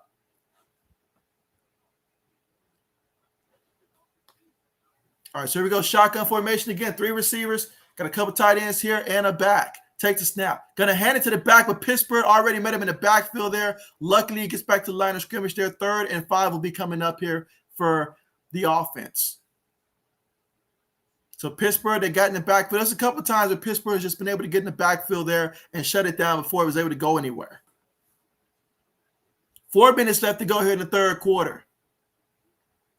Still plenty of time left in this game here, so no need to panic if you're Michigan State. And they need Peyton Thorne to realize that he doesn't need to panic here. Make the right read, honestly. Takes a snap, he's looking. He throws it there, and it's incomplete. Incomplete. They tried that play earlier in the game, and it worked nicely. That time it was not there. So now 4th and 5 here coming up here from their own 41-yard line here, and looks like they're going to have to punt the ball.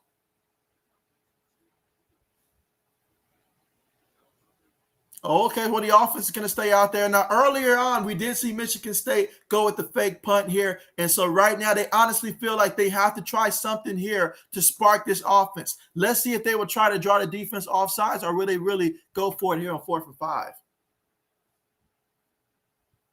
All right, here we go. Thorne in the shotgun. 3 receivers on the play, 1 tight end. He takes the snap. Pittsburgh sending pressure. Thorne throws it, and it's complete. Nice job by the wide receiver catching that one. Again, that was Naylor with the reception there and holding on to the football, taking a hit, and getting the first down. He picked up 9 yards on the play. So now we're at midfield. 1st and 10 from midfield. Meanwhile, you got the Pittsburgh player there subbing himself off there. And here we go. Shotgun again. Takes the snap.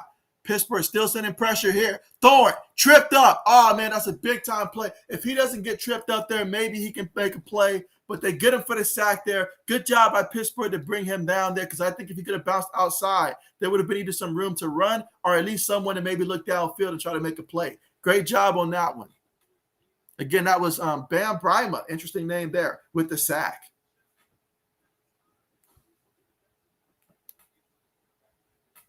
All right, so here we go. 2nd and 20 now coming up there. All right, so 2nd and 20 coming up here out of the shotgun. Quarterback takes a snap here, fakes to the back, throws it deep, across the middle, and it's, the only person that had a chance at that was the safety on the play. So severely overthrew his tight end on that one. That's one of those plays where you got to calm down. You can't get all of them on one play every time there. Just take something that's, short and safe. You cannot risk the football like this. You've already got 2 turnovers to your name, an interception and a fumble. You cannot continue to be reckless with the football here. Got to be smart with it. Here we go, 3rd and 20 coming up here. Again, they trail 21-10 so far in this one. Takes the snap. Thorne's looking. He's going to throw this screenplay there. Let's see how much they're able to get out of this one. And, he's going to pick up some yards on that one, but it's definitely not enough for the first down there. So now we're going to be looking at 4th and long coming up here. There is a Pittsburgh player that's currently down right now, and he looks to be holding his hamstring as well. So a lot of players seem to be holding their hamstring down there. But that was a pickup of 8 yards off of that completion, but 12 yards shy of getting the first down. Again, third quarter, 2 minutes and 27 seconds left to go here in the third quarter. Michigan State was trying to get their first points since the first quarter, and they are trailing 21-10. But when we come back, they will most likely have to go ahead and punt the ball here since they're 12 yards shy of the first down. And let's see, Max says, I hate when they say they're the best program of all time because they have the most wins and stuff. And so I feel you there. I feel you there. And so let's see. Maker, thank you so much for joining the stream here. Glad to have you here. And you say, what's the money line bet here? And so that is a very good question. Let me see. 1 second here. But meanwhile, we're currently right now at the commercial here. And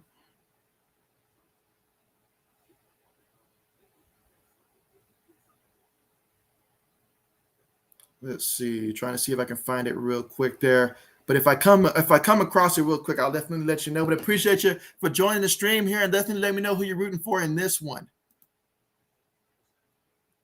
Max says you've got Utah over Ohio State, sorry, but your whole wide receiving core is gone, and Utah is going to be a playoff caliber team next year. And plus, they killed Oregon twice to beat you guys. And so, absolutely. In order for Utah to be able to beat us, I haven't watched much of Utah, but if they're going to beat us, they're going to have to be able to run the football. That is the way to do it because Oregon, they did it by running the football. Michigan did it by running the football. So they're going to be a team that's a run-first team. Like, you cannot be a team that's going to be a pass-heavy team and expect to do it. You got to be a team that's going to run the football. Now, I know Michigan State, when we played them, our defense played spectacular that time, even though they're a great running team. But we will see how that one goes. And so he says, I just dropped 20 on Pitt to win the third quarter, so I'll either lose 20 or win 45. And so, hey, there you go. Rooting for you, though. Got to get that bag, absolutely. Meanwhile, we're about to have the punt here for the Spartans. The punt's on the way. Fair catch is symboled and is caught at about the 8-yard line. So Pittsburgh's going to take over 1st and 10 from their own 8-yard line. Again, third quarter, 2 minutes and 11 seconds left to go here. Pittsburgh's already winning 21-10. Now, we still got enough time here for the Spartans, but the Spartans need to make a stop here and then get the football back so they can try to make this a one-possession game here. You don't want to continue to play around here. You need to be able to get this offense cranked up again. You scored 10 points in the first quarter, but you haven't scored since. Meanwhile, for Pittsburgh, they've scored 7 points in each quarter. They've got 21 points here so far in this one. Now, last time they scored, it was by a defensive touchdown. So we'll see if the offense can put up their own points here. They've got 2 minutes and 11 seconds left to work with here in the third quarter. Let's see what they do. Quarterback up under center, send a receiver in motion, take it. They're going to hand it to the receiver, and he's going to hand it to another receiver here on the reverse. And look at all the field he has to work with, still on his feet, running, and they finally get him out of bounds there, but not until after that tremendous gain on that play. And talk about Pittsburgh calling the right play at the right time. You caught him sleeping on the play. And that's how you get a guy like Addison the football there. Caught him sleeping there, and wow, what a play that was on that one. And that was, let's see, that was about 28 yards. So, yeah, it was 28 yards on that run. And so now we got a 1st and 10 for Pittsburgh at their own 37-yard line. That's going to be a flag on the left tackle right there. That was pretty obvious on that one. So that's going to back them up 5 yards there. So now we're going to be looking at 1st and 15 from Pittsburgh's own 32-yard line here. Again, the score is right now, Pittsburgh 21, Michigan State has 10. And if this is your first time watching the stream or something like that, remember, guys, to subscribe to the channel. I will be streaming tomorrow's Michigan versus Georgia game for the college football playoffs, along with some other games, in the future as well. So definitely make sure you are subscribed so you are notified of the games I will be streaming. In addition to that, I also do some sports news as well, especially heavy in the offseason. Meanwhile, they hand the ball to the back there off the left side there, and he's going to pick up about a good 5 yards on the carry. That was Hammond there with the carry. So now we've got 2nd down coming up. So 2nd and 9 coming up here for Pittsburgh after that 6-yard carry. 1 minute and 5 seconds left to go here in the third quarter. Out of the shotgun, 2 receivers towards the top of the screen. They take the snap. Spartans send 4. And it's enough. 4 is more than enough. And they bring down the quarterback. He is sacked once again. My goodness. This defensive line for Michigan State, they have definitely done their job so far in this one, getting after the quarterback. So here we go. Third down coming up. And thanks to this defensive line, they're doing a great job of forcing these third and long situations, which does help the defense. I mean, the defense, they're doing pretty good. Let's not forget now, the last touchdown came off of Pittsburgh's defense, off a scoop and score when Michigan State quarterback fumbled the football. So they're doing a pretty good job against Pittsburgh's offense so far in this one. It's just they need their offense to come alive at some point. But here we go, 3rd and 21 from their own 26 here. They're going to run the ball. So the back's going to the left side, out the outside, still on his feet, gets brought down after picking up 8 yards. That was Rodney Hammer Jr. there on the carry. And so now we got 4th and 13 coming up here in Pittsburgh. We'll punt the ball, but not before the end of the third quarter. So there we go. At the end of 3, Pittsburgh leads 21-10. In this one over the Spartans. The Spartans have 1 quarter left. I will say this about Michigan State. I have saw a couple games here where the Spartans play their best quarter in the 4th quarter. I remember I was watching Michigan State early in the season versus Miami. I was actually streaming that game, and the Spartans had one hell of a 4th quarter in that one, and they're going to need a similar type of performance here in the 4th quarter for them to come back in this one. So it's certainly by no means over whatsoever, but we will see how it goes. Meanwhile, for Pittsburgh, keep doing what you're doing. Whether you're scoring by offense, whether you're scoring by defense, just keep doing what you're doing, and so far it is working. But they're going to have to punt the ball when we come back in the 4th quarter, and we will see what the Spartans do with the football here in the 4th quarter. It's going to be all on the shoulder of Peyton Thorne in this one. Meanwhile, let me go ahead and get back to the comments here real quick for you guys. Sorry about that. Let's see. 80 says, JB dropped the Bojangle. Biscuit for Michigan by 3, and so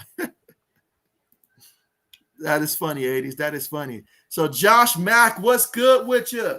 What's good with you? Thank you so much for stopping by, man. Glad to have you here. And you say he got drilled. And so, absolutely, absolutely. Let me know who you like in this one, though. And also, who's your favorite college football team in general. But appreciate you, Josh, for coming through.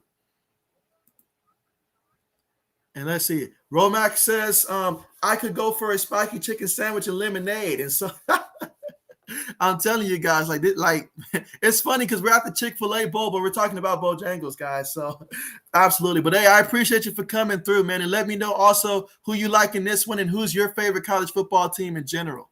Definitely want to know from you guys who your favorite teams are. Max says the Utah running back had 18 touchdowns on the year and broke the record. And so, nice. That's real nice. Yeah, I'm looking forward to it, and I really hope our defense comes ready to play. If not, it could be a long day. It really could be. And so, all right, so it is Pittsburgh plus 145, Michigan State minus 200. Okay, appreciate that, Eddie. Appreciate that for the money line. Appreciate that. Okay. And so Soundwave says, do you think Die Hard is a Christmas movie? And so that's a good question there. I mean, I would say, yeah, but to each his own, but I would say, yeah. And so let's see. Eddie says Michigan State minus 165 money line. And so appreciate you, Eddie, coming through with the stats here. Max says his name is Tavion Thomas, and he was 12-piece offensive player of the year. Okay, so that's his name, Tavion Thomas. Bet. He had 3 back-to-back games with 4 rushing touchdowns, 3 back-to-back with 4 rushing touchdowns. The man was putting in work. He was putting in work. And so Paul Hill, what's good with you? What's good with you? Thank you so much for coming through, man. You say, how about them Hurricanes football? And so, hey, how about them Hurricanes? My dad is actually a Hurricane fan, and so I actually grew up in that Miami area, so definitely understand a lot about them Hurricanes there. But absolutely, man, absolutely. Eddie says, hey, Pitt just got me 45. That's going towards Bills. So, hey, that's the best place to put it, right? That's the best place to put it. But, hey, happy for you, man. Happy for you. Meanwhile, 4th and 12 here coming up here. Pittsburgh about to punt the ball. Let's see if Michigan State will get a return here. Fair catch is symbol. Ball goes out of bounds anyways there. Let's see where they mark it out of bounds at. But we will see what Michigan State can do here. And so this is important here. If you're Michigan State, you really want to go ahead and score because you're down 2 possessions already. And yes, the early 4th quarter, but you don't want to play those games. You want to go ahead and try to score here. First half, really first quarter, Peyton Thorne, he was on it, but somewhere towards the middle of the second quarter, he lost his way, threw an interception, and so now he's got a rebound here. This is going to say a lot about Thorne moving forward and his ability to bounce back. Let's see what he can do. And so let's see. Mackay says, I'm taking Michigan with the points. And so there you go. Okay, bet. All right, here we go. 1st and 10. Play fake, throws it to the receiver. And that time the receiver is able to make the reception there. And that's Mosley with the catch there for 15 yards. So I feel like Trey Mosley, he's been getting those 13, 14, 15-yard catches all game long consistently whenever they're able to find him with the football. It's always good to have someone like that. It's always good to have someone like that. Let's see. 80 says, JB just tweeted OT. JB did no such thing, 80s. No such thing. But here we go, 1st and 10. Receiver goes in motion. 2 receivers on the play. Got a couple tight ends in the back. Fakes it to the back, throws to the receiver, and the receiver's going to pick up about a yard on the play there. Excellent job by Pittsburgh. Pittsburgh is not easily fooled when it comes to stuff coming out the backfield. In this one, they're doing a great job of being aggressive and attacking the football. Great eye movement and just realizing what the play is going to be. Play recognition has been really good today for Pittsburgh so far in this one. All right, here we go. 2nd and 8 out of the shotgun. Fakes it to the back. Thorne throws it, and it's caught by his receiver there, and that's going to be a 1st down. He threw it to Reed there, and Reed picked up about 13 yards on the play there, and a 1st down for the Spartans. So we've seen this today, guys. We have seen some of these completions. The completions have been there, honestly.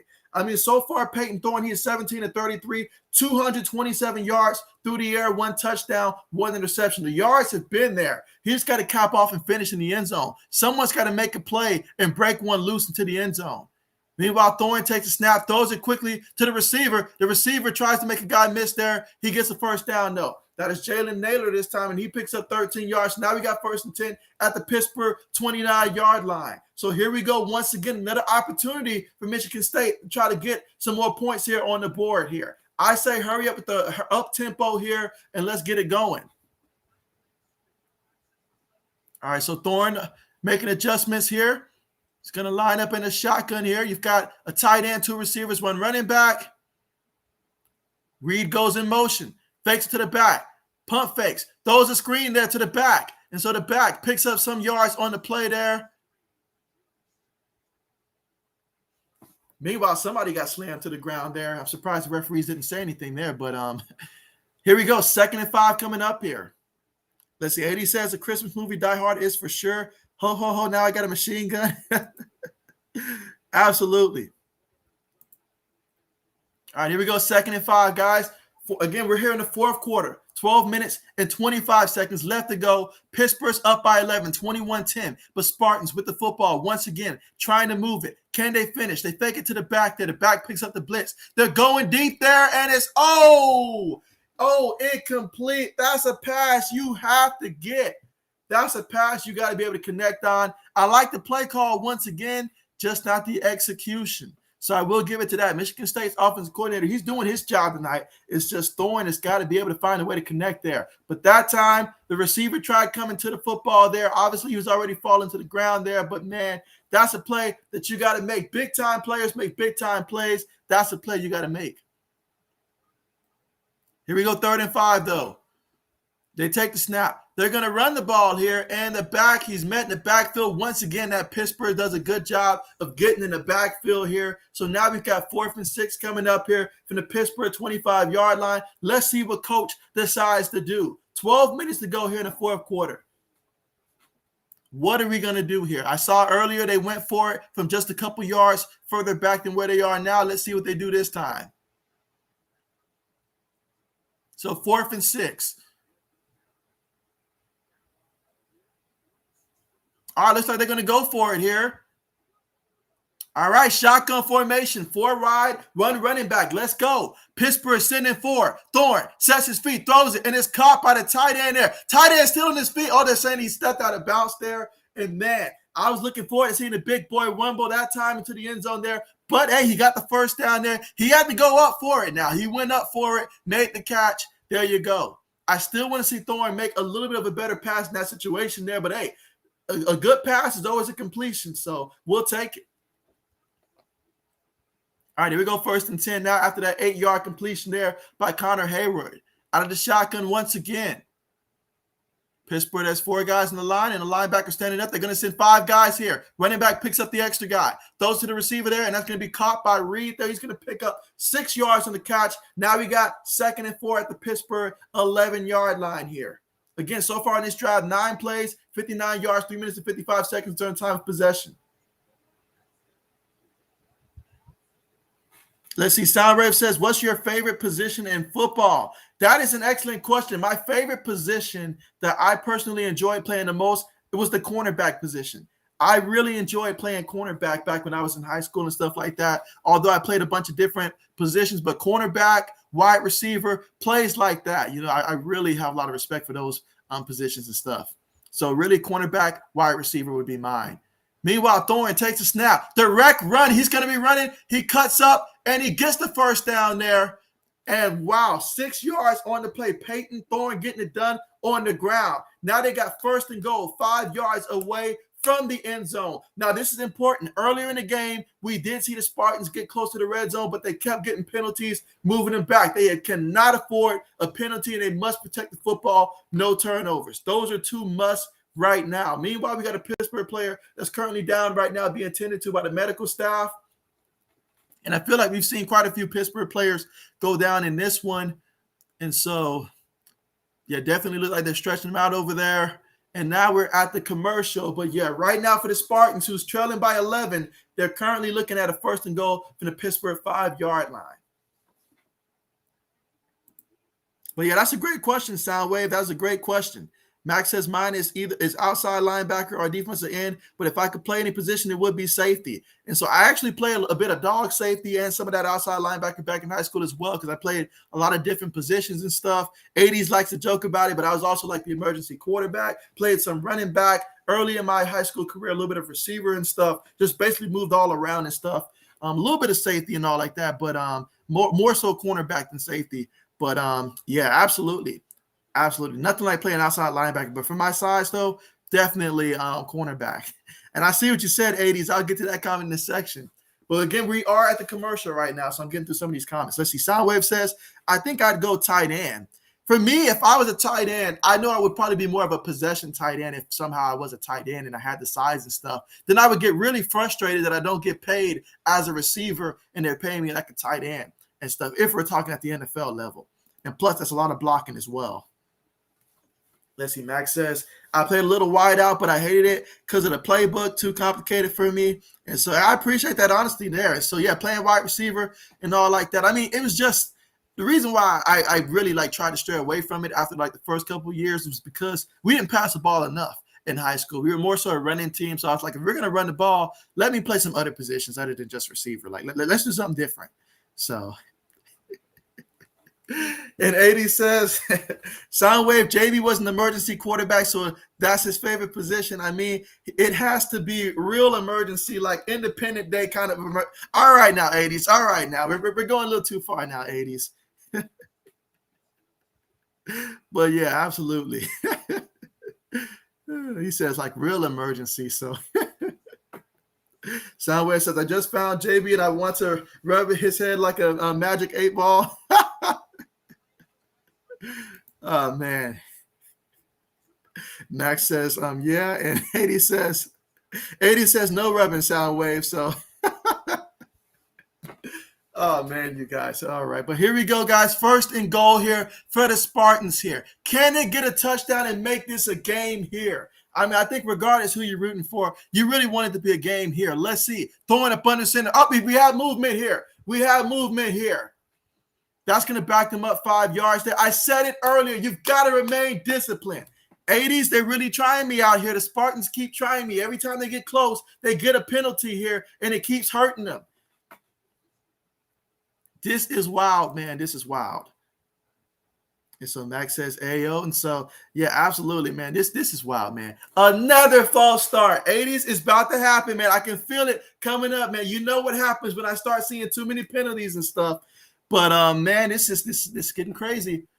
So I'm about to do it. Here we go. So this is like the third time that they've been in the red zone here, and the third or fourth penalty they've had in the red zone. Every time they get close, 1st and 5, that's doable for this team. But then they get a penalty, back themselves up another 5 yards. Now we got 1st and goal, and we're going to have to ask Peyton Thorne, who's been a thorn in this offense, to come up here and make a play, which he can do, but will he do it? You really don't want to make it more difficult on yourself. But yet another penalty here is going to back them up. I have seen just about enough of this offense going backwards here. And now we're going to run it with Simmons, and Simmons, he keeps running the wrong direction. Look at him. Look at him. You went from positive 1 yard, thank God for forward progress here, to going backwards 6, 7 yards. Take him out, coach. Take him out. This is getting ridiculous here in the 4th quarter with 9 minutes and 15 seconds left to go here. This is crazy, man. This is crazy. Like, you like, in order to get into the end zone, you've got to go forward here. And so here we go, 2nd and goal here, 9 yards away from the end zone. And so let's see. Mackay says, hey, bro, I just subscribed to your channel. You're very informative and very knowledgeable. I like that. Hey, I appreciate you. Thank you so much. Really appreciate that. Thank you so much. Really appreciate you. Meanwhile, here's 2nd and goal. Thorne. Oh, man, he gets brought down there by 2 defenders there on the play. He never had a chance. This is what irks me so much with the Spartans offense here. You can do so good, get to the 5-yard line, then you go backwards there with a penalty. You run the ball, run it back. He basically, you might as well say he went backwards. Thank God for forward progress. He gained a yard. And then here you go, you get sacked here. And I mean, the referee could have called holding if he really wanted to. He could have called holding if he wanted to, but he didn't.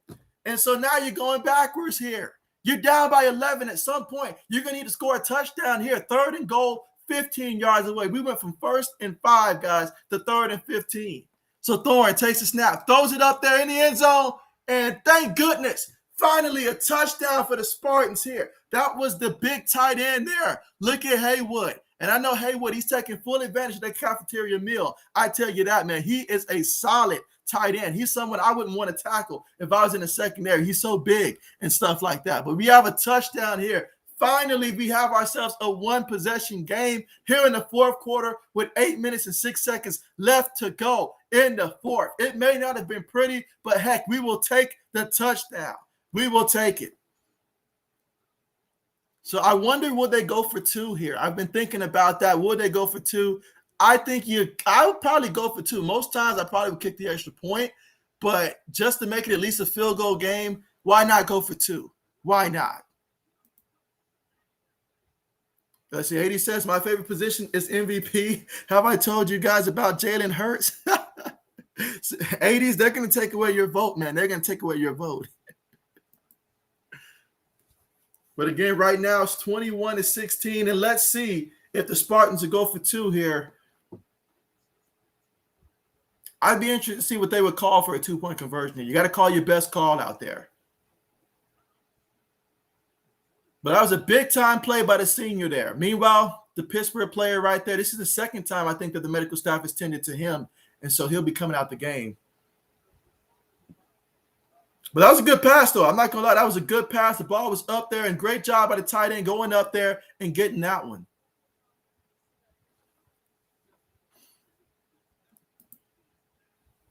And so let's see. Max says, Derrick Rose, the MVP. 80 says, in high school, I played defensive line. My nickname was Reggie because I ate a lot of those Reggie bars. He said, shout out Reggie Jackson. Hello, not Reggie White. I thought that's where you were going to go with this one at first, 80s. I thought you were going to reference him. But I see a different Reggie. Instead of getting sacks, you were carrying sacks of food. I got you. I got you.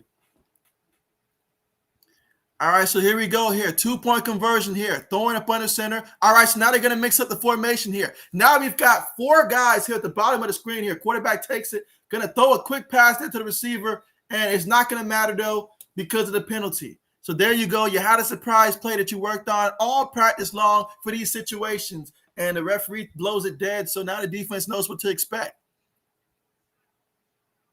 False start in the offense again, guys. False start in the offense again. What is it? I guess the lineman sees the goal line's too close, so he starts to move and stuff like that. He's like, I don't know, the goal line's too close. But this is way too many of these types of penalties. I can't think of one penalty that Pittsburgh has had offensively for like a false start in this game. You have got to be disciplined. So now the 2-point conversion play has become a lot more difficult now for the Spartans. But here we go. They're still going to go for 2 here. That changes absolutely nothing here. Going for 2. 3 receivers towards the top of the screen, 1 receiver towards the bottom, and they take the snap. Let's see. Pittsburgh sending 5. He throws it there to the tight end, and the tight end, just not enough space to work with. Out of bounds, no good. It might have been good if not for the penalty, but still. Failed 2-point conversion, 21-16 is our score right now in the game. But hey, it's a 1-possession game. Spartans just scored a touchdown here. We will see how Pittsburgh will respond with the football when we come back from the commercial here. But at least we have ourselves a game here, 21-16, with about 8 minutes and 6 seconds left to go here, left in this fourth quarter. If we can go to overtime, that would be great. 80 says, wow, the emergency quarterback announcer is fired up. And so 80 says, Soundwave, are you subbed? And so Max says, Ron Grant better than Reggie Jackson. So there you go. 80 says, Soundwave Rumble was my favorite. And so let's see. 80 says, touchdown. I told you. Where is JB? Let me guess at GameStop. And so the story behind that, guys, is that since we're at the commercial, the story behind me at GameStop was that my freshman year in high school, I missed a practice. That's right, a practice. Not a game, 80s, a practice to go get Madden when it first was released and all like that. Then I had a teammate rat me out to the coach. So I ended up the next day having to run hills and all like that after the game and all like that. But I missed practice to go get Madden. I was a freshman that year, so there wasn't a lot of responsibilities that I had, but hey, 80s isn't going to let that one go.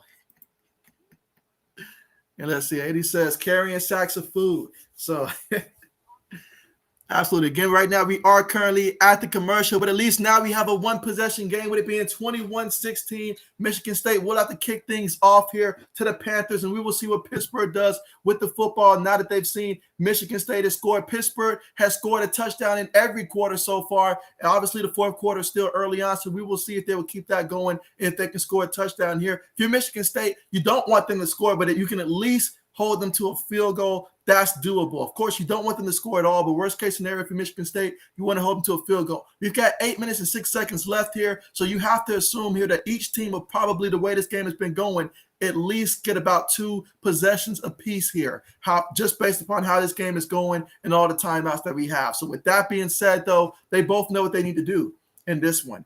And for Pittsburgh, how effective can they continue to be on the ground in this one? That's obviously they're going to want to continue to move the football here and make life easier. You don't want your third-string quarterback feeling too much pressure in this one. Although right now he's 8 of 11, 86 yards, and 1 touchdown. You want to continue to be able to run in the football. And right now as a team, 28 carries, 111 yards on the ground. You want to run the football, and you also want to take off some time of possession if you're able to do both and finish in the end zone. Meanwhile, for Michigan State, 34 carries for 55 yards on the ground. So the Spartans just have not been able to run the ball. They've had to rely on the passing game. They're 23 of 40 for 285 yards, 2 touchdowns, and 1 interception so far in this one. All right, so let's see. Kickoff is about to be on the way. Let's see. 80 says, JB GameStop is also a joke about your other channel as well. Oh, man, we've got jokes here, I see. All right, so here we go. Spartans about to kick things off here, and we will see what Pittsburgh will start off here with the football here in the fourth quarter with 8 minutes and 6 seconds left to go here, and we will get a return here. Let's see. He catches at the 10. He's at the 20, and he's going to get brought down at about the 22-yard line here, so Pittsburgh should take over 1st and 10 from their own 22-yard line. Let's see what they can do with the football. Meanwhile, let's see. Max says, hello, my friend missed a walkthrough the day before one of our playoff games to make out with a girl at McDonald's. He didn't even get to ride on the bus. Talk about being harsh. Guys. Gee, didn't get to ride the bus? My goodness, that is wild. That is wild. And so appreciate the super chat, 80s. You say, JB, do you think Devontae Smith had a good rookie season? I think he did. I think both the Bama receivers did a tremendous job, along with Jamar Chase as well. Those first-round picks, they really have lifted the bar. Meanwhile, that carry by Vincent Davis, he lost a yard on the play towards the left side. So we got 2nd and 11 coming up here for Pittsburgh from their own 21-yard line after that carry went -1 yards. But, yeah, Devontae Smith, he definitely had a good rookie year in my opinion. Not only that, I think he's already surpassed his predecessors that came from Alabama the year before. Although we know what happened with Henry Ruggs and stuff, but Jerry Jeudy, I think he's also surpassed him as well. Meanwhile, they throw the ball to the tight end there, and so the tight end hurdles somebody there and gets to the first down marker there. I think they're going to mark him just half a yard shy, though, but a nice pickup of about 9 yards on the play there. 3rd and 1 coming up here for Pittsburgh. Again, the score is 21-16. 7 minutes and 5 seconds left to go here in the 4th quarter. And so Pittsburgh, they know that Michigan State just scored the last time out there. They want to go ahead and score themselves here, as they would prefer to get back up 2 possessions. Less than 7 minutes left to go. Each and every drive counts that much more at this point of the game. So here we go. Big time 3rd down. Who wants it more? Spartans defense, Pittsburgh's offense. Is going to start with the offensive line versus defensive line battle right now. Let's see. You got a tight end, a fullback, back in the backfield here, quarterback up under center, receiver at the bottom of the screen. They're going to take it, toss it to the back to try to go to the outside there and try to use his speed. Didn't work there. Spartans brought him down there. And so, yeah, he's down. And there we go. 4th down coming up. He actually lost 2 yards on that carry there. Great job, though, by the Spartans utilizing speed on that play. At first glance, I thought that Vincent Davis might have had a chance to get there. But, man, that hole closed extremely quickly, and that safety came in and brought it. Excellent tackle there by the Spartans as well, not just to get there, but to secure the tackle. So here we go, 4th and 3. 6 minutes left to go in the 4th quarter. Pittsburgh will punt the ball. They're hoping for a good punt here. Meanwhile, for Michigan State, they've had a couple good punt returns. Let's see if they can get good field position here. 5 minutes and 45 seconds left to go. Punts on the way. Let's see if we will get a return here by the Spartans. Fair catch assembled. And it is caught there at about the Michigan State 29-yard line. So, all right, the Spartans, to start off this quarter, they were down 21-10. They scored a touchdown last time. If they can score another touchdown, they can take the lead here. They had a strong 1st quarter. Can they have a strong 4th quarter? We're going to find that out. We're going to find that one out. Meanwhile, let me get back to the comments here while we are at the commercial. And again, if you're somebody that is watching that is new, make sure you press the thumbs up button. I don't know how many thumbs up we're at right now. I'll check that in a second. But make sure that you guys press the thumbs up button. Also, if you're somebody new, make sure that you guys do subscribe to the channel as well and have your notification bells turned on. I will be streaming the Michigan-Georgia game tomorrow. You guys already know strength versus strength, run game versus the run defense. I really want to see how Michigan's offense is going to match up against that Georgia's defense. That's the matchup that we all want to see, and I'm excited for it. Strength versus strength. We know what that Georgia defense can do, but we know what that Michigan offense can bring as well. Not to mention all the high picks that will be in the game tomorrow, and also the Alabama-Cincinnati game, all the future early round picks. It's a game you're not going to want to miss for sure. So appreciate you guys and all the support, though. Yes, Max says, hell yeah, he did. He says for his size, he did extremely good. Oh, yeah, he definitely did. I saw a couple games there where him and Jalen Hurts, they were definitely on that same page, and that's a combination to look forward to, especially next year. So if you're playing fantasy football, look out to draft this guy next year as well. I'm telling you, Devontae Smith, he's going to have an even better year 2 than he did in year 1. I guarantee it. 80 says, thank you, Max. I appreciate it. And so, absolutely. And so, well, glad to have you back there. Absolutely. But, yeah, appreciate you guys so much. Again, we're right now still at the commercial. But, hey, we got one heck of a game here. Pittsburgh's up 21-16 over the Spartans. However, 5 minutes and 37 seconds left to go in this game. We will see what Michigan State can do with the football here. 1st and 10 from their own 29-yard line. And so, 80 says, all good, Rumble. Sound rave. And so let's see. Max says best rookie wide receiver, I think, is Jalen Waddle. If I had to choose a wide receiver to play, like just to have on my team and build around for the next 10 years, Jamar Chase would be very tempting. But Jalen Waddle, just seeing the pure speed this man plays with and seeing if he can do that with Tua Tagovailoa and stuff. I know they had that chemistry dating back to college, but if he can do that with Tua, my goodness, the future is extremely bright for that kid as well. But honestly, you can't go wrong with any of those receivers. It's all about who you prefer. All 3 of those teams, they got great receivers, honestly. And that includes Jamar Chase as well, that I'm including as well in the conversation with those Bama receivers. And so let's see. Soundwave says, yeah, I'm going to sub. That beautiful black face has me sold. And so I appreciate you. I appreciate you. And so, Mark, what's good with you, Mark? Mark says he's got to step in here and represent Pittsburgh. So he says, go Pitt. So I appreciate you for coming through, buddy. I appreciate you. All right, but here we go. Here's 2nd and 8 after that 2-yard run there by Jordan Simmons. And so Jordan Simmons, he has not had the game that he would like to have. 15 carries, 21 yards, averaging 1.4 yards a carry. 23 yards so far in this one. But he is the leading rusher for the Spartans so far in this one. So here we go, 2nd and 8. They take the snap. Thorne throws it. It is caught by the big tight end there. He's going to gain a yard on the play. Excellent tackle there by the defensive back to take down a big guy like that immediately. Good job on that one. 3rd down coming up. So 3rd and 7 coming up here from the Michigan State 32-yard line. Let's see what happens. 4 minutes and 50 seconds left to go. Both teams with all 3 timeouts to work with. That's important to note this late in the game. They both have all 3 timeouts to work with. But here we go, 3rd and 7. Out of the shotgun, takes a snap. Thorne throws it, and it is caught there by the receiver, and that's going to be a 1st down there. That was Reed with the reception. Jaden Reed picks up 11 yards on the play there. So now we got 1st and 10 for the Spartans at their own 43-yard line. Reed looks like he's slow to get up here, hoping that he's okay here. And so, yeah, you look at his leg there. So he's hobbling off, trying to get to the sideline there.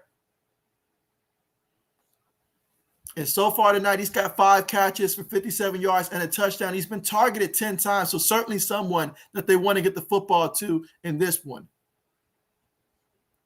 So he's on the sideline, but he did give his team a 1st and 10 before going out of bounds. 4 minutes and 26 seconds left to go here. 80 says, yeah, Max, Jaden Waddle is impressive. That he is. But here we go, 1st and 10. They take the snap there. Thorne's looking. Thorne's going to throw it, and it is caught by his wide receiver there. That's going to be due to forward progress. I would have to think that that should be a 1st down, but let's see where they mark it at. All right, that's a 1st down there. So now we got another 1st down here. This time it's caught by Keon Coleman there for 11 yards here, taking it 1st and 10 at the Pittsburgh 46-yard line. Michigan State's getting back to the line here, using some tempo. That's been working for them here. Shotgun formation, 3 receivers, a tight end, and a running back. Pittsburgh showing pressure. They take the snap. Throws it across the middle there. Ooh, dangerous pass. Dangerous pass there. He was going for Mosley there, but Hallett II had an opportunity to get to that football there. It was really anybody's football there. Luckily, it's incomplete there if you're rooting for the Spartans there, but if you're Pittsburgh there, that was a good play by the defensive back on that one to break that one up. 2nd and 10 coming up here. Again, 4th quarter, 3 minutes and 53 seconds left to go here in the 4th quarter. Pittsburgh's leading 21-16, but the Spartans have an opportunity in front of them to try to score and see if they can take the lead. They're already in Pittsburgh territory at the 46-yard line. This time, multiple tight ends, 2 receivers, 1 back. Thorne takes a snap. Thorne throws it deep across the middle. Ooh, he threw it behind the receiver on the play. Incomplete. He was going for Jalen Naylor on that one and was behind his receiver on the play. That's one you got to connect on, baby. That's one you've got to connect on if you're Michigan State. If you're Pittsburgh, however, this is a big 3rd down here. This is a chance to get a stop and get the football back if you're Pittsburgh. Same for Michigan State, though. You want to get this 1st down here. Important 3rd down. Who wants it more? Let's figure out. Offensive line has got to protect and give Thorne some time here. If you're Michigan State, takes a snap. Pittsburgh sending a blitz there. It's caught by the receiver, and he does a good job there. Way to really adjust his body there to at least get them in a position there where, depending on the spot of the football, it looks like a 1st down there. Great job there by Malik Carr to get just enough for the 1st down there for the Spartans and keep that drive going here. 3 minutes and 33 seconds left to go. This is obviously the time of the game here where both teams have to consider how they're going to continue to utilize their timeouts. So you look at the 1st downs in the second half here. Michigan State 13, Pittsburgh just 1. But here we go. Shotgun again. Takes a snap. It's a flea flicker here. Thorne's going to throw it deep, and it is incomplete. Incomplete. That's the 2nd time they tried that play. We got to take that play out the playbook. Take it out the playbook. I don't like the way that they're running their flea flicker. If you're going to run a flea flicker, run it the proper way. Nobody had time to be fooled by that fake and all like that. You hand it to the back, and he immediately turns around and hands it back. This isn't Kenneth Walker III, so the whole defense isn't going to come up here. So if you're going to call a flea flicker here, you've got to call it differently so that way you at least give the receivers time to get open, because nobody was fooled on that play. Nobody was fooled on that play. But here we go. 2nd and 10 coming up here for the Spartans. Takes a snap. Thorne's looking. Feels the rush. Steps up. He's going to just chunk it deep. And that is incomplete. That ball looked like it was shot out the sky, honestly. But it's out of bounds there. Incomplete. So 3rd and 10 coming up here. 3 minutes and 6 seconds left to go. Pittsburgh's leading 21-16 over Michigan State right now. But Michigan State's trying to score here. And yeah, he had already stepped out of bounds there, so there was no way he was going to be able to get that one there. But good coverage nonetheless. 3rd and 10 coming up. So at 3 minutes and 6 seconds here, if you're the Spartans here, you really have to score a touchdown on this drive right here. You don't want Pittsburgh to get the football back, although you got all 3 timeouts, so it's certainly possible to get it back, but you don't want it to go down to that scenario there. You want to try to score. Meanwhile, talking about timeouts there, Pittsburgh decides to call a timeout here to ensure that they call the right play here for 3rd and 10. Make sure everybody understands their assignment here. That is critical here. You don't want somebody getting open in the end zone there. Keep everything in front of you. I'm sure that's what the coaching staff will be telling Pittsburgh there. Meanwhile, for Michigan State, it gives you an opportunity to draw up a play. In practice, I'm sure you got plenty of plays for 3rd and long here. So let's see what they call for 3rd and 10. Let's see. Eddie says, but Max, who is your second best rookie wide receiver? And so that's a good question there. Soundwave says, JB, do you think you would be able to beat Nick Saban in a knife fight? I'm sure Nick Saban knows so many strategies and stuff. I probably wouldn't last 20 seconds against Nick Saban. I'm sure he's got a lot of fight in him. I've seen Nick Saban when he gets mad. So all he has to do is just talk to the press before that matchup. Nick Saban will probably win that one 9 out of 10 times. Guarantee it. Nick Saban's got a lot of fight in him. I guarantee you that. Let's see. Eddie says, I don't know why I feel like you say Michigan State is going to run this ball down their throat, even though they have been struggling with running the ball. Maybe some tight end action as well. And so I feel like for the Spartans, if they're going to score, it's going to come off of Thorne throwing the football there, or at least get them within 15 yards. Then it can be anybody running, but they just haven't had it from the run game today. If it does come from a running back, though, I would probably look to see if I can get Harold Joyner, because he's averaging the most yards per carry right now. So either him or Elijah Collins, but I don't think Jordan Simmons is getting it done right now. I don't think he is. But yeah, they have been struggling though. But appreciate you, Eddie. Appreciate you. Absolutely. Let's see. Max says, that's so tough. Jamar Chase has stats, but a better passing quarterback and connection. But Devontae Smith is better talent-wise. I'm going to say Chase though. And so everybody loves a receiver that can go up there, big body receiver, and can make the plays and stuff. But honestly, all 3, it just comes down to your preference and what does your team need. Do you need a big body receiver? Do you need someone that can run routes, or do you need a speed receiver? Depending on what you need, that depends on which receiver you favor. But honestly, they're all really good here. They're all really good with bright futures and stuff. So it really just comes down to who's throwing them the football in terms of how good they're going to do, honestly. 80 says, JB, I'm getting you a Dr. Pepper Fansville commercial. Hey, get me on one. Get me on one. Get me on one. Absolutely. Get me on one. Meanwhile, we're still at the commercial right now, thanks to Pittsburgh calling that timeout. Pittsburgh has 2 timeouts remaining. Michigan State has all 3 timeouts, but they're facing a 3rd and 10 from Pittsburgh, 36-yard line. So far in the drive, 9 plays, 35 yards, about 2 minutes and 31 seconds in terms of time of possession off the clock. Here in the 4th quarter with about 3 minutes and 6 seconds left to go here. So the Spartans, they really want to try to score here and try to get a touchdown and give themselves the lead, because the last thing you want is Pittsburgh to get the football back and have to burn all your timeouts and hope that your defense can make the stand. Let's see. Max says, Tua's a beast, has the highest completion percentage in the NFL.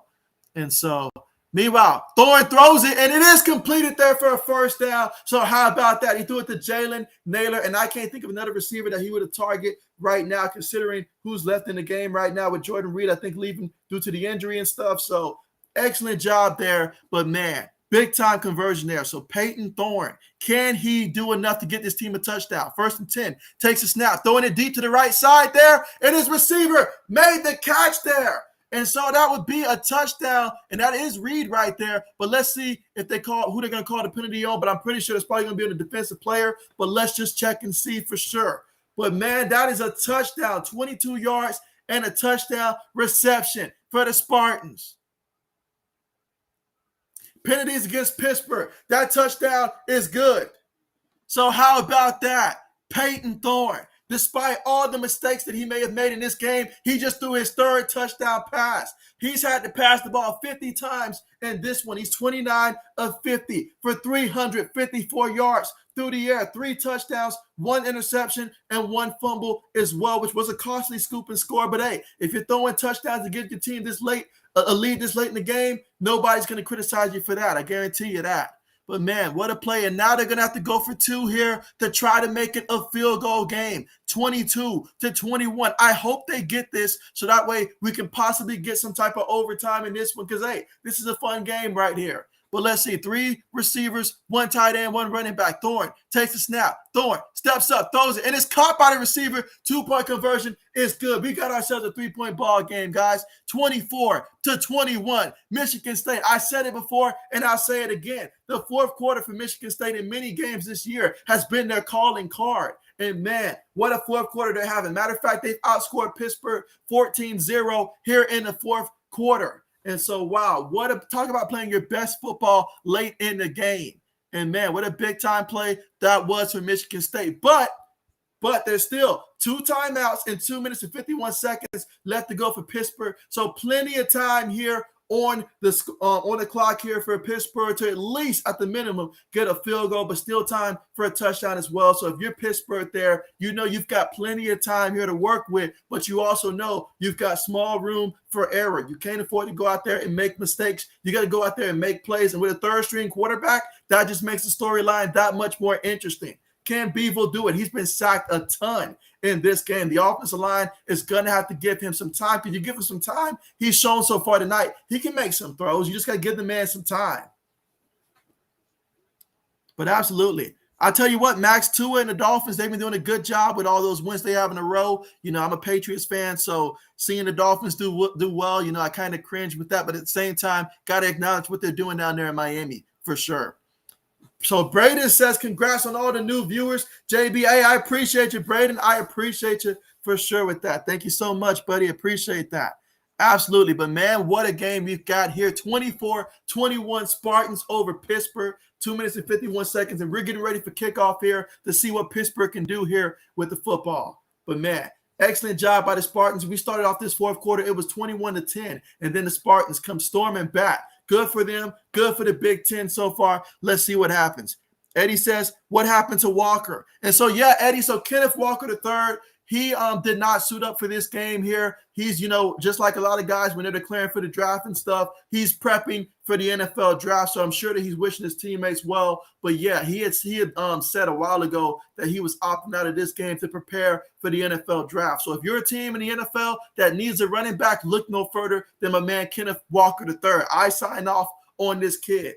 I believe in him and his abilities that he has there. And so, yeah, he's a tremendous kid there. But, yeah, hey, Spartans got the lead right now without him. Same thing for Pittsburgh without Kenny Pickett there and at quarterback there. He also is declaring for the draft there. We will see where he ends up at. I think the best scenario for him is if Pittsburgh were to take him maybe in the second round. If they can get him in the second round of the draft, that would be good for him to sit behind maybe a Mason Rudolph or something like that next year. But that's just, you know, my speculation for the draft next year. But we got plenty of time to talk about that later. Meanwhile, kickoff right there. So we're going to have, let's see, he called it at the 1 yard line, so it should be 1st and 10 here for Pittsburgh, and let's see what they can do with the football.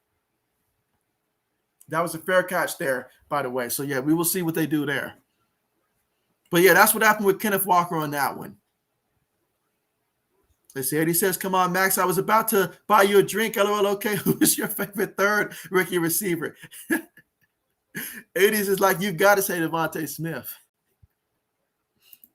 All right, but here we go, guys. 1st and 10 for Pittsburgh at their own 25. Takes a snap out the shotgun, does a delay draw. And so, yeah, the running back picks up about 2 yards on that one. Vincent Davis takes it to the 27-yard line of Pittsburgh. 2nd and 8 coming up. 2 minutes and 35 seconds left to go here in the fourth quarter.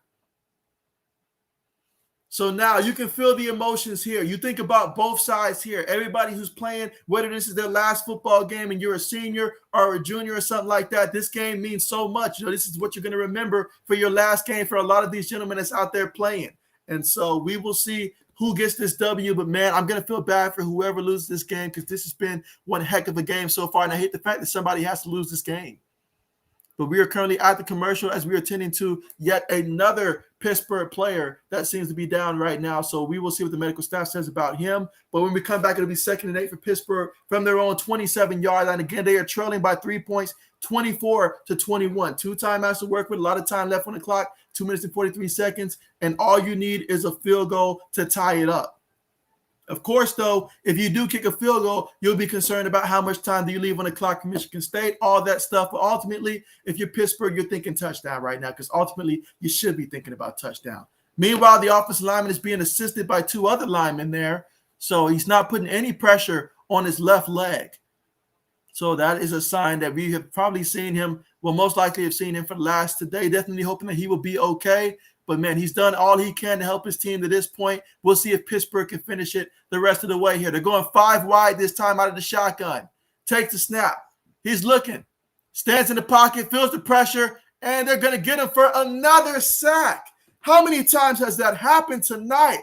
He's just been sacked time and time again. It must be a Pittsburgh thing. I feel like I'm watching Big Ben for the Steelers getting brought down by how many times he's been sacked today. This is just an outrageous number. But, hey, give it to Michigan State. They are getting after it right there. This is the 2nd time out here by Pittsburgh. So, obviously, they're banking everything on this drive right here. With just 1 timeout remaining, they are going to have to find a way to move the chains here on this drive. But that was a huge sack there by the Spartans on that play there.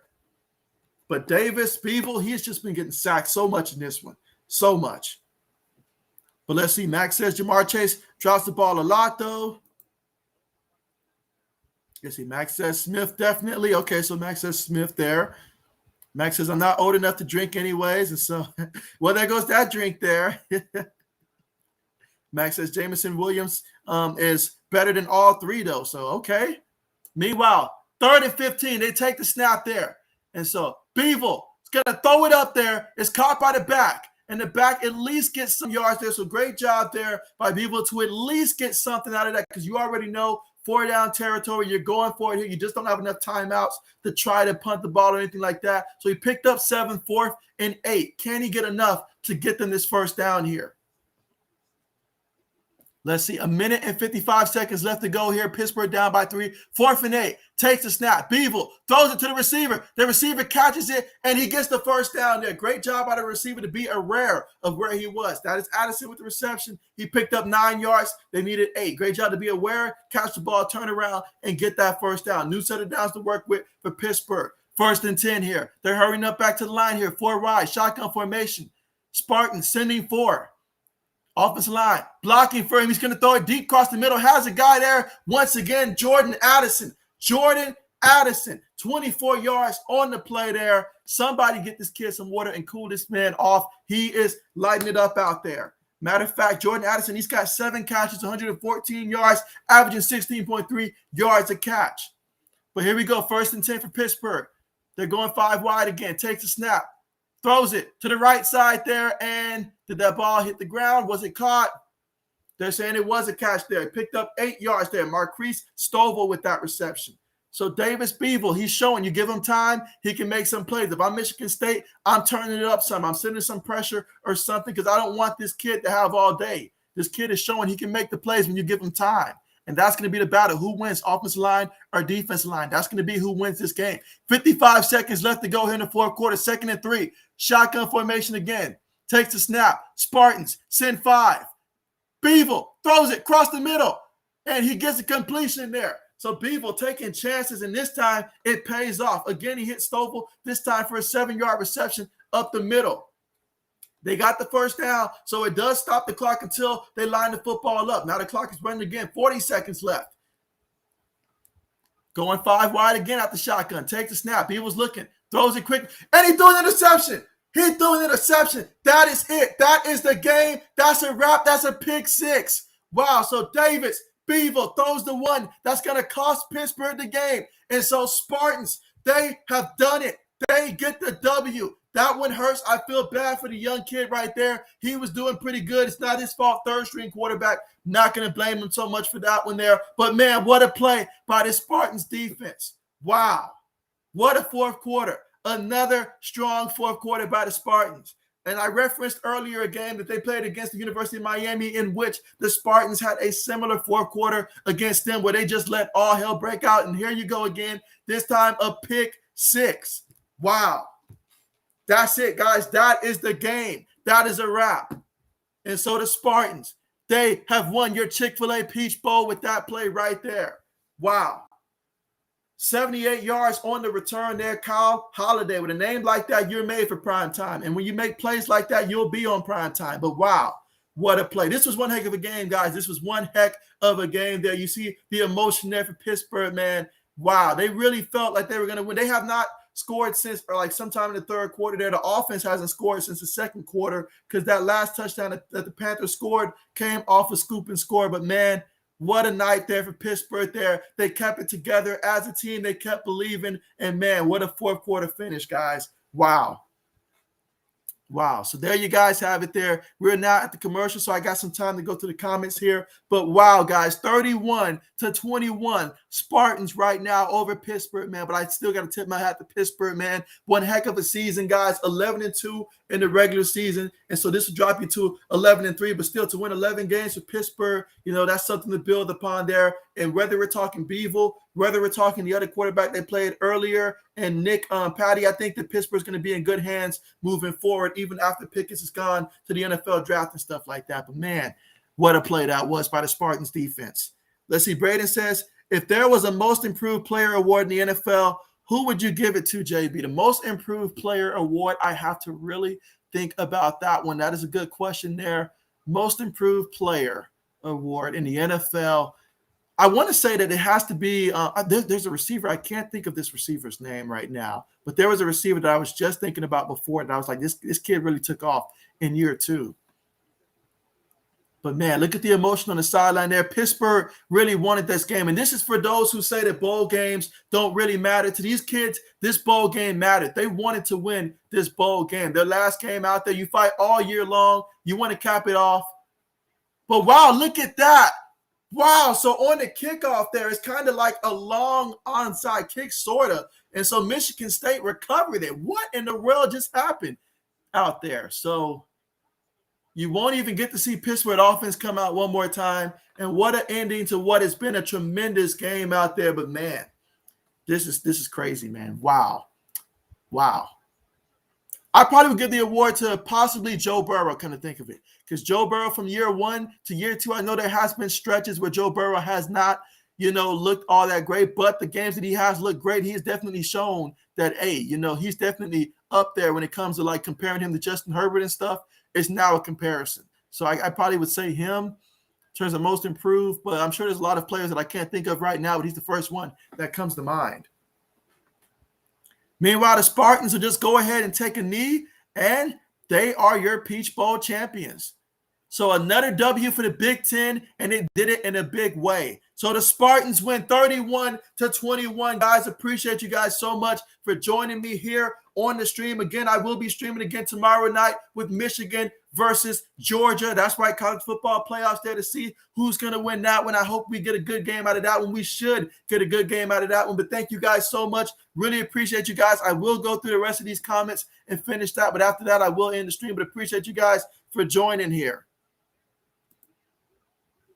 And let's see. 80 says, okay, Max, I would have bought you a juice box. And so Max says, perfect. So there you go. 80 says, where is Devontae Smith on your list of rookie receivers? And so for me personally, Devontae Smith, I feel like in the long run, he will be probably number 2. It's just in terms of just injuries and stuff like that. But I probably got him. Honestly, right now, I've got him number 3. Jamar Chase has some very good, but it's a close one. It's like 2A and 2B between him and Jamar Chase. But right now, I would give the edge slightly to Jamar Chase. Slightly. But definitely way above Tooney and everyone else. Max says most improved player is Derrick Henry.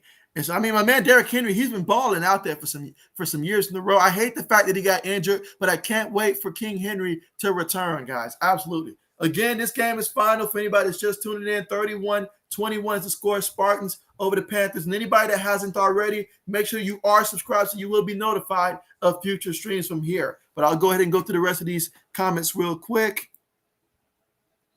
So Max says got him third. All right, bet. And so 80 says, JB with a 5-point lead. How will your OT scenario work? A field goal in OT. And so, yeah, OT is not happening. OT is not happening.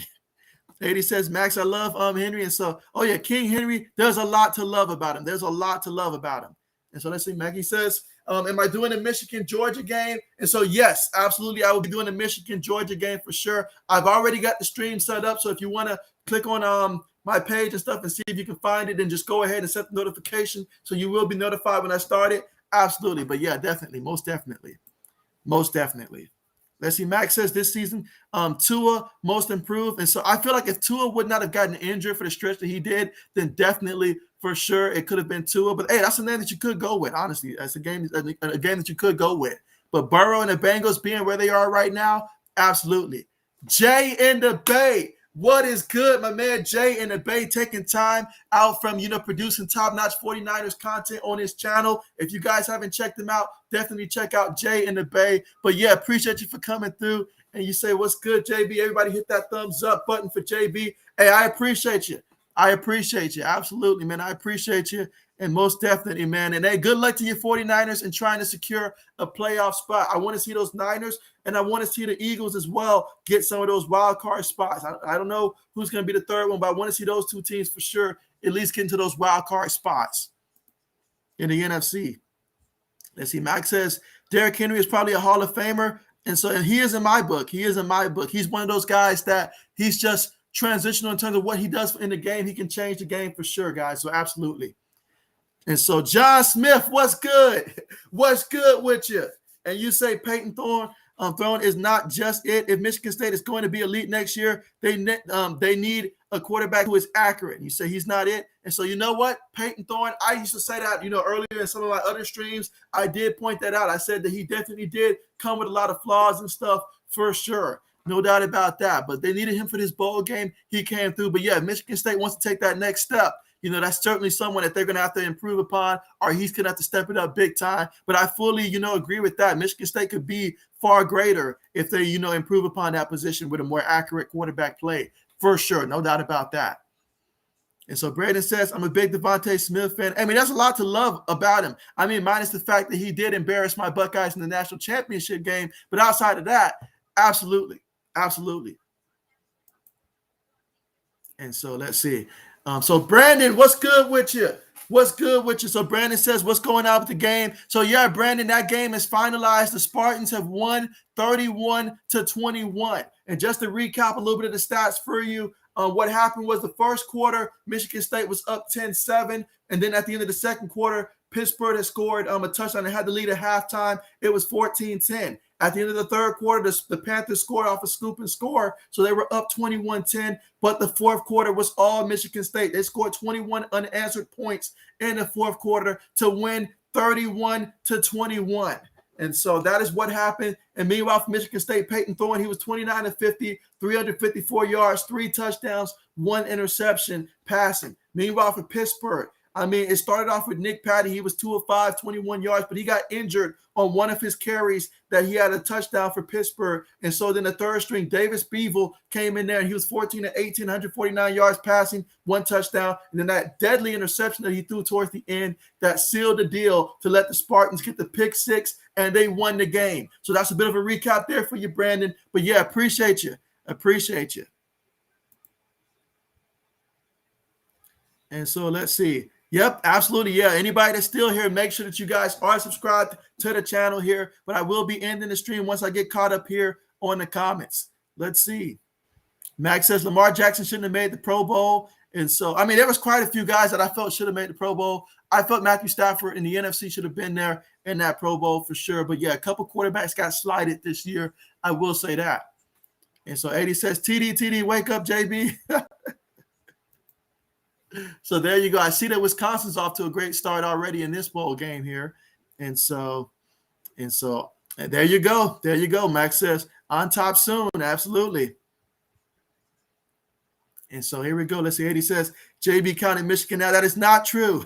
That is not true, 80s.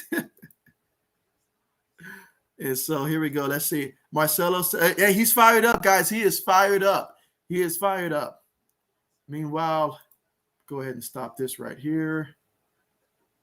But yeah, that is the end of the game there. Yeah, Michigan State won 31-21. The next stream will be tomorrow, Michigan versus Georgia. So yeah, make sure you guys have your notification bells turned on for sure. And so there you go. There you go. And so let's see. Max says, you were right, JB. They only show up in the fourth. And so, hey, when they show up, they show out, though. They love doing it in fashion. I will say that about the Spartans team. They love winning in true fashion in the fourth quarter. And so they figured this would be a good way to just go ahead and be dramatic there and to do it in the fourth quarter. But, hey, it was one heck of a game. It made the stream interesting, so I'm really appreciative of that. And so you say, my man, that is the biggest. Your dad's the biggest Dolphins fan, and I don't even know why, but they're starting to grow on you. Okay, so yeah, I'm a Patriots fan, but yeah, I did grow up in that Miami area early on, up until about the end of middle school there. So I definitely know my share of Dolphins fans for sure. And hey, the Dolphins, they're playing pretty good football right now. That they are, but I'm interested to see what they're going to do against the Titans there. I wish that King Henry was playing in that game, but we'll see what A.J. Brown and the boys can do in that one for sure. And let's see, 80 says, yeah, Max, JB, the emergency quarterback, called for the fourth. And so 80 says 53 people is the chat. JB only had 25 thumbs up. Come on, guys. And so, hey, we'll get it next time. We'll get it next time. You know how YouTube likes to do sometimes when they remove some of the thumbs up. So absolutely. Max says, hello, JB would know he's the GOAT scout team quarterback. There you go. The greatest there ever was. The greatest there ever was. And so let's see. John says, what rank should Kenneth Walker be taken in the draft and running backs rankings? I think that Kenneth Walker III should be the first running back taken. And if I'm a team like the Buffalo Bills, I am gearing hard to get this kid at running back. The Bills, yes. The Dolphins, I would say as well, but I probably wouldn't use a first-round pick to do it if I'm the Dolphins. But if I'm the Bills, not giving the first round and he falls to me, absolutely take Kenneth Walker III because I truly believe in this kid and his abilities. So I would take him first. He's the only running back I can think of right now that I would take in the first round if I was a team that could use a running back. So especially down there in Buffalo, that could be huge to have. And let's see, Max says, second, Bryce Hall. You say Bryce Hall is better. Okay, Bryce Hall, okay. Bet. And so let's see, 80s. Appreciate the super chat. You say, JB, watch what you say. Mac Jones will be backing up Big Ben next year in New England. That is not happening. I think it's safe to say that is not happening. Big Ben, we're going to see him Monday Night Football when I stream that game for his last home game. I don't anticipate him to come back after this year. He's done. He had a nice career, a nice run, but you got to know when to walk away. And this is time for him to walk away. This year has been pretty evident for sure. And so let's see. Max says the GOAT, the Rosen over Mac Jones. And so apologize. I'm so late with the comments, guys. Really apologize about that. And he says pick six. So yeah, apparently I was really behind here. Max says it's the greatest thing to happen in my life. And so, hey, enjoy it, man. Enjoy it. Absolutely enjoy it. And so 80 says JB was wrong. No OT. I said I would like to see it. I would like to see it. Max says, nah, that was a reach. And so let's see. Braden says, wow. And so again, I'm going through all these comments here. Going to get through all these comments here before I end the stream. And so Max said, but it's up there because one of my friends goes to Michigan State and they're going to throw a party like crazy. Oh, you know the Spartans are going to throw a party after this one. They deserve it. They deserve it. I mean, the party got started, honestly, in that fourth quarter. And so, Buck, what's good? What's good, Buck? And you say, way to go, Sparty. Happy New Year to you all. Absolutely, man. Happy New Year to you as well. And yeah, guys, really happy New Year to you guys. And yes, we'll definitely be getting to the part. We will be streaming tomorrow. So on New Year's Eve, we will be streaming tomorrow the college football game, Michigan versus Georgia. Make sure you guys are subscribed to the channel and that you guys have your notification bells turned on. But yes, that's going to be one heck of a game tomorrow, guys. And yeah, I'm looking forward to it. Strength versus strength. Michigan versus Georgia, two historic teams going at it that I quite honestly can't think of these two teams playing before and all like that. So, yeah, this will be a good one. This will be a good one. And so Eddie says, I appreciate the commentary. I had no clue Walker was out until you filled me in. I did not get to check this out until mid-fourth quarter. You're doing a good job. I'll be listening on to you on Saturday work. And so, hey, I appreciate you, Eddie. Thank you so much, man. I appreciate you. Appreciate all the support. And, yeah, man, definitely appreciate that. Absolutely. But, yeah, Kenneth Walker III. I love me some Kenneth Walker III. I know I'm a Buckeyes fan, but I still love Kenneth Walker III. He was someone that I was extremely high on for the Heisman Trophy. Obviously, wanted the Buckeyes freshman quarterback to get it, but Kenneth Walker III was the only other guy that I was like, okay, if it's not our guy, give it to this man, because this man did so much for Michigan State's offense. He was the offense. And so Braden says, Keon Slovis is transferring to Pittsburgh. And so, okay, I didn't know that. And so Max says, bye. Yeah, appreciate you, Max. Take care. Appreciate you for coming through, buddy. Take care. And so, yeah, I will be streaming again tomorrow for sure. Braden says, thanks for the stream. Yeah, thank you for coming through, Braden. You take care. Have a good night. See you next time. Eddie says, Henry's already a beast. Hard to say most improved when you're going down as you're already one of the best. Yeah, he is definitely one of the best for sure. No doubt about that. But, yeah, King Henry, my goodness. King Henry and what he means to the league. But, hey, Jonathan Taylor, though, I mean, obviously I was thinking prior to, obviously we know about the passing of John Madden and stuff, but I was thinking prior to that, it would have been nice to have both Derrick Henry and Jonathan Taylor on the cover. Both of those, I know they're in the same division, but to have both of them on the cover. But obviously it would make more sense now to have John Madden on the cover of Madden next year. But yeah, those are two running backs right there that definitely I have a lot of respect for in the NFL. And so let's see, you say, I'm going to go on and get me a Chick-fil-A sandwich. Hey, that's the only way to cap off a game like this, right? Go and get some Chick-fil-A. That's the only way to cap it off. The only way. And so Eddie says, being a Buckeye fan, who are you rooting for? You say Michigan or Georgia. You say I'm kind of torn, but being a Buckeyes fan, but have to go with a team up north. And so personally, that has been very tough right there, because I know how they hurt my Buckeyes and stuff this year. That really hurt and all like that. And so I live in Georgia. So for me, that's kind of the tiebreaker for me is to go for Georgia in that scenario. But if Michigan does win, expect for me to root for Michigan in the championship game over Alabama, as much as it would hurt me to do it, to represent the Big Ten and all that. Because I'm rooting for every team Big Ten in the bowl games, but Michigan has been the only exception here. But if they can beat Georgia, then perhaps I might just root for them in the championship game. But it's a tough one. I feel that because I want the Big Ten to do good so we can gain respect as a conference, even more respect, but it's tough. It's tough. And so that guy says, go blue. And so there you go. But yeah, I appreciate you guys here. We're nearing the end of the chat here. So I'm going to go ahead and be ending the stream. But thank you guys so much for coming through, guys. You guys are the real MVP. This stream wouldn't be the same without you guys. So thank you guys so much. Looking forward to seeing you guys next time. Thank you for all the support here. And yeah, congratulations to the Spartans on winning and having a tremendous season, going 11-2 and winning the Chick-fil-A Peach Bowl. And meanwhile, for Pittsburgh, hey, congratulations on a great season. 11-3 is certainly nothing to sneeze at. You guys had a great year. And hey, gear up for next year and get ready to compete for the ACC again. But absolutely. 80 says, good night, JB. Thanks for doing the stream. Thank you for coming through, 80s. Always appreciate having you on. You have a good night. Looking forward to having more fun again next time. But yeah, you take care and enjoy the night. And so Eddie says, good night, bro. Thank you. Thank you, Eddie. You take care, man. Have a good night as well. Looking forward to seeing you next time. But yeah, thank you all so much. I'm going to go ahead and end the stream. Thanks again. Have a good night, everyone, and take care.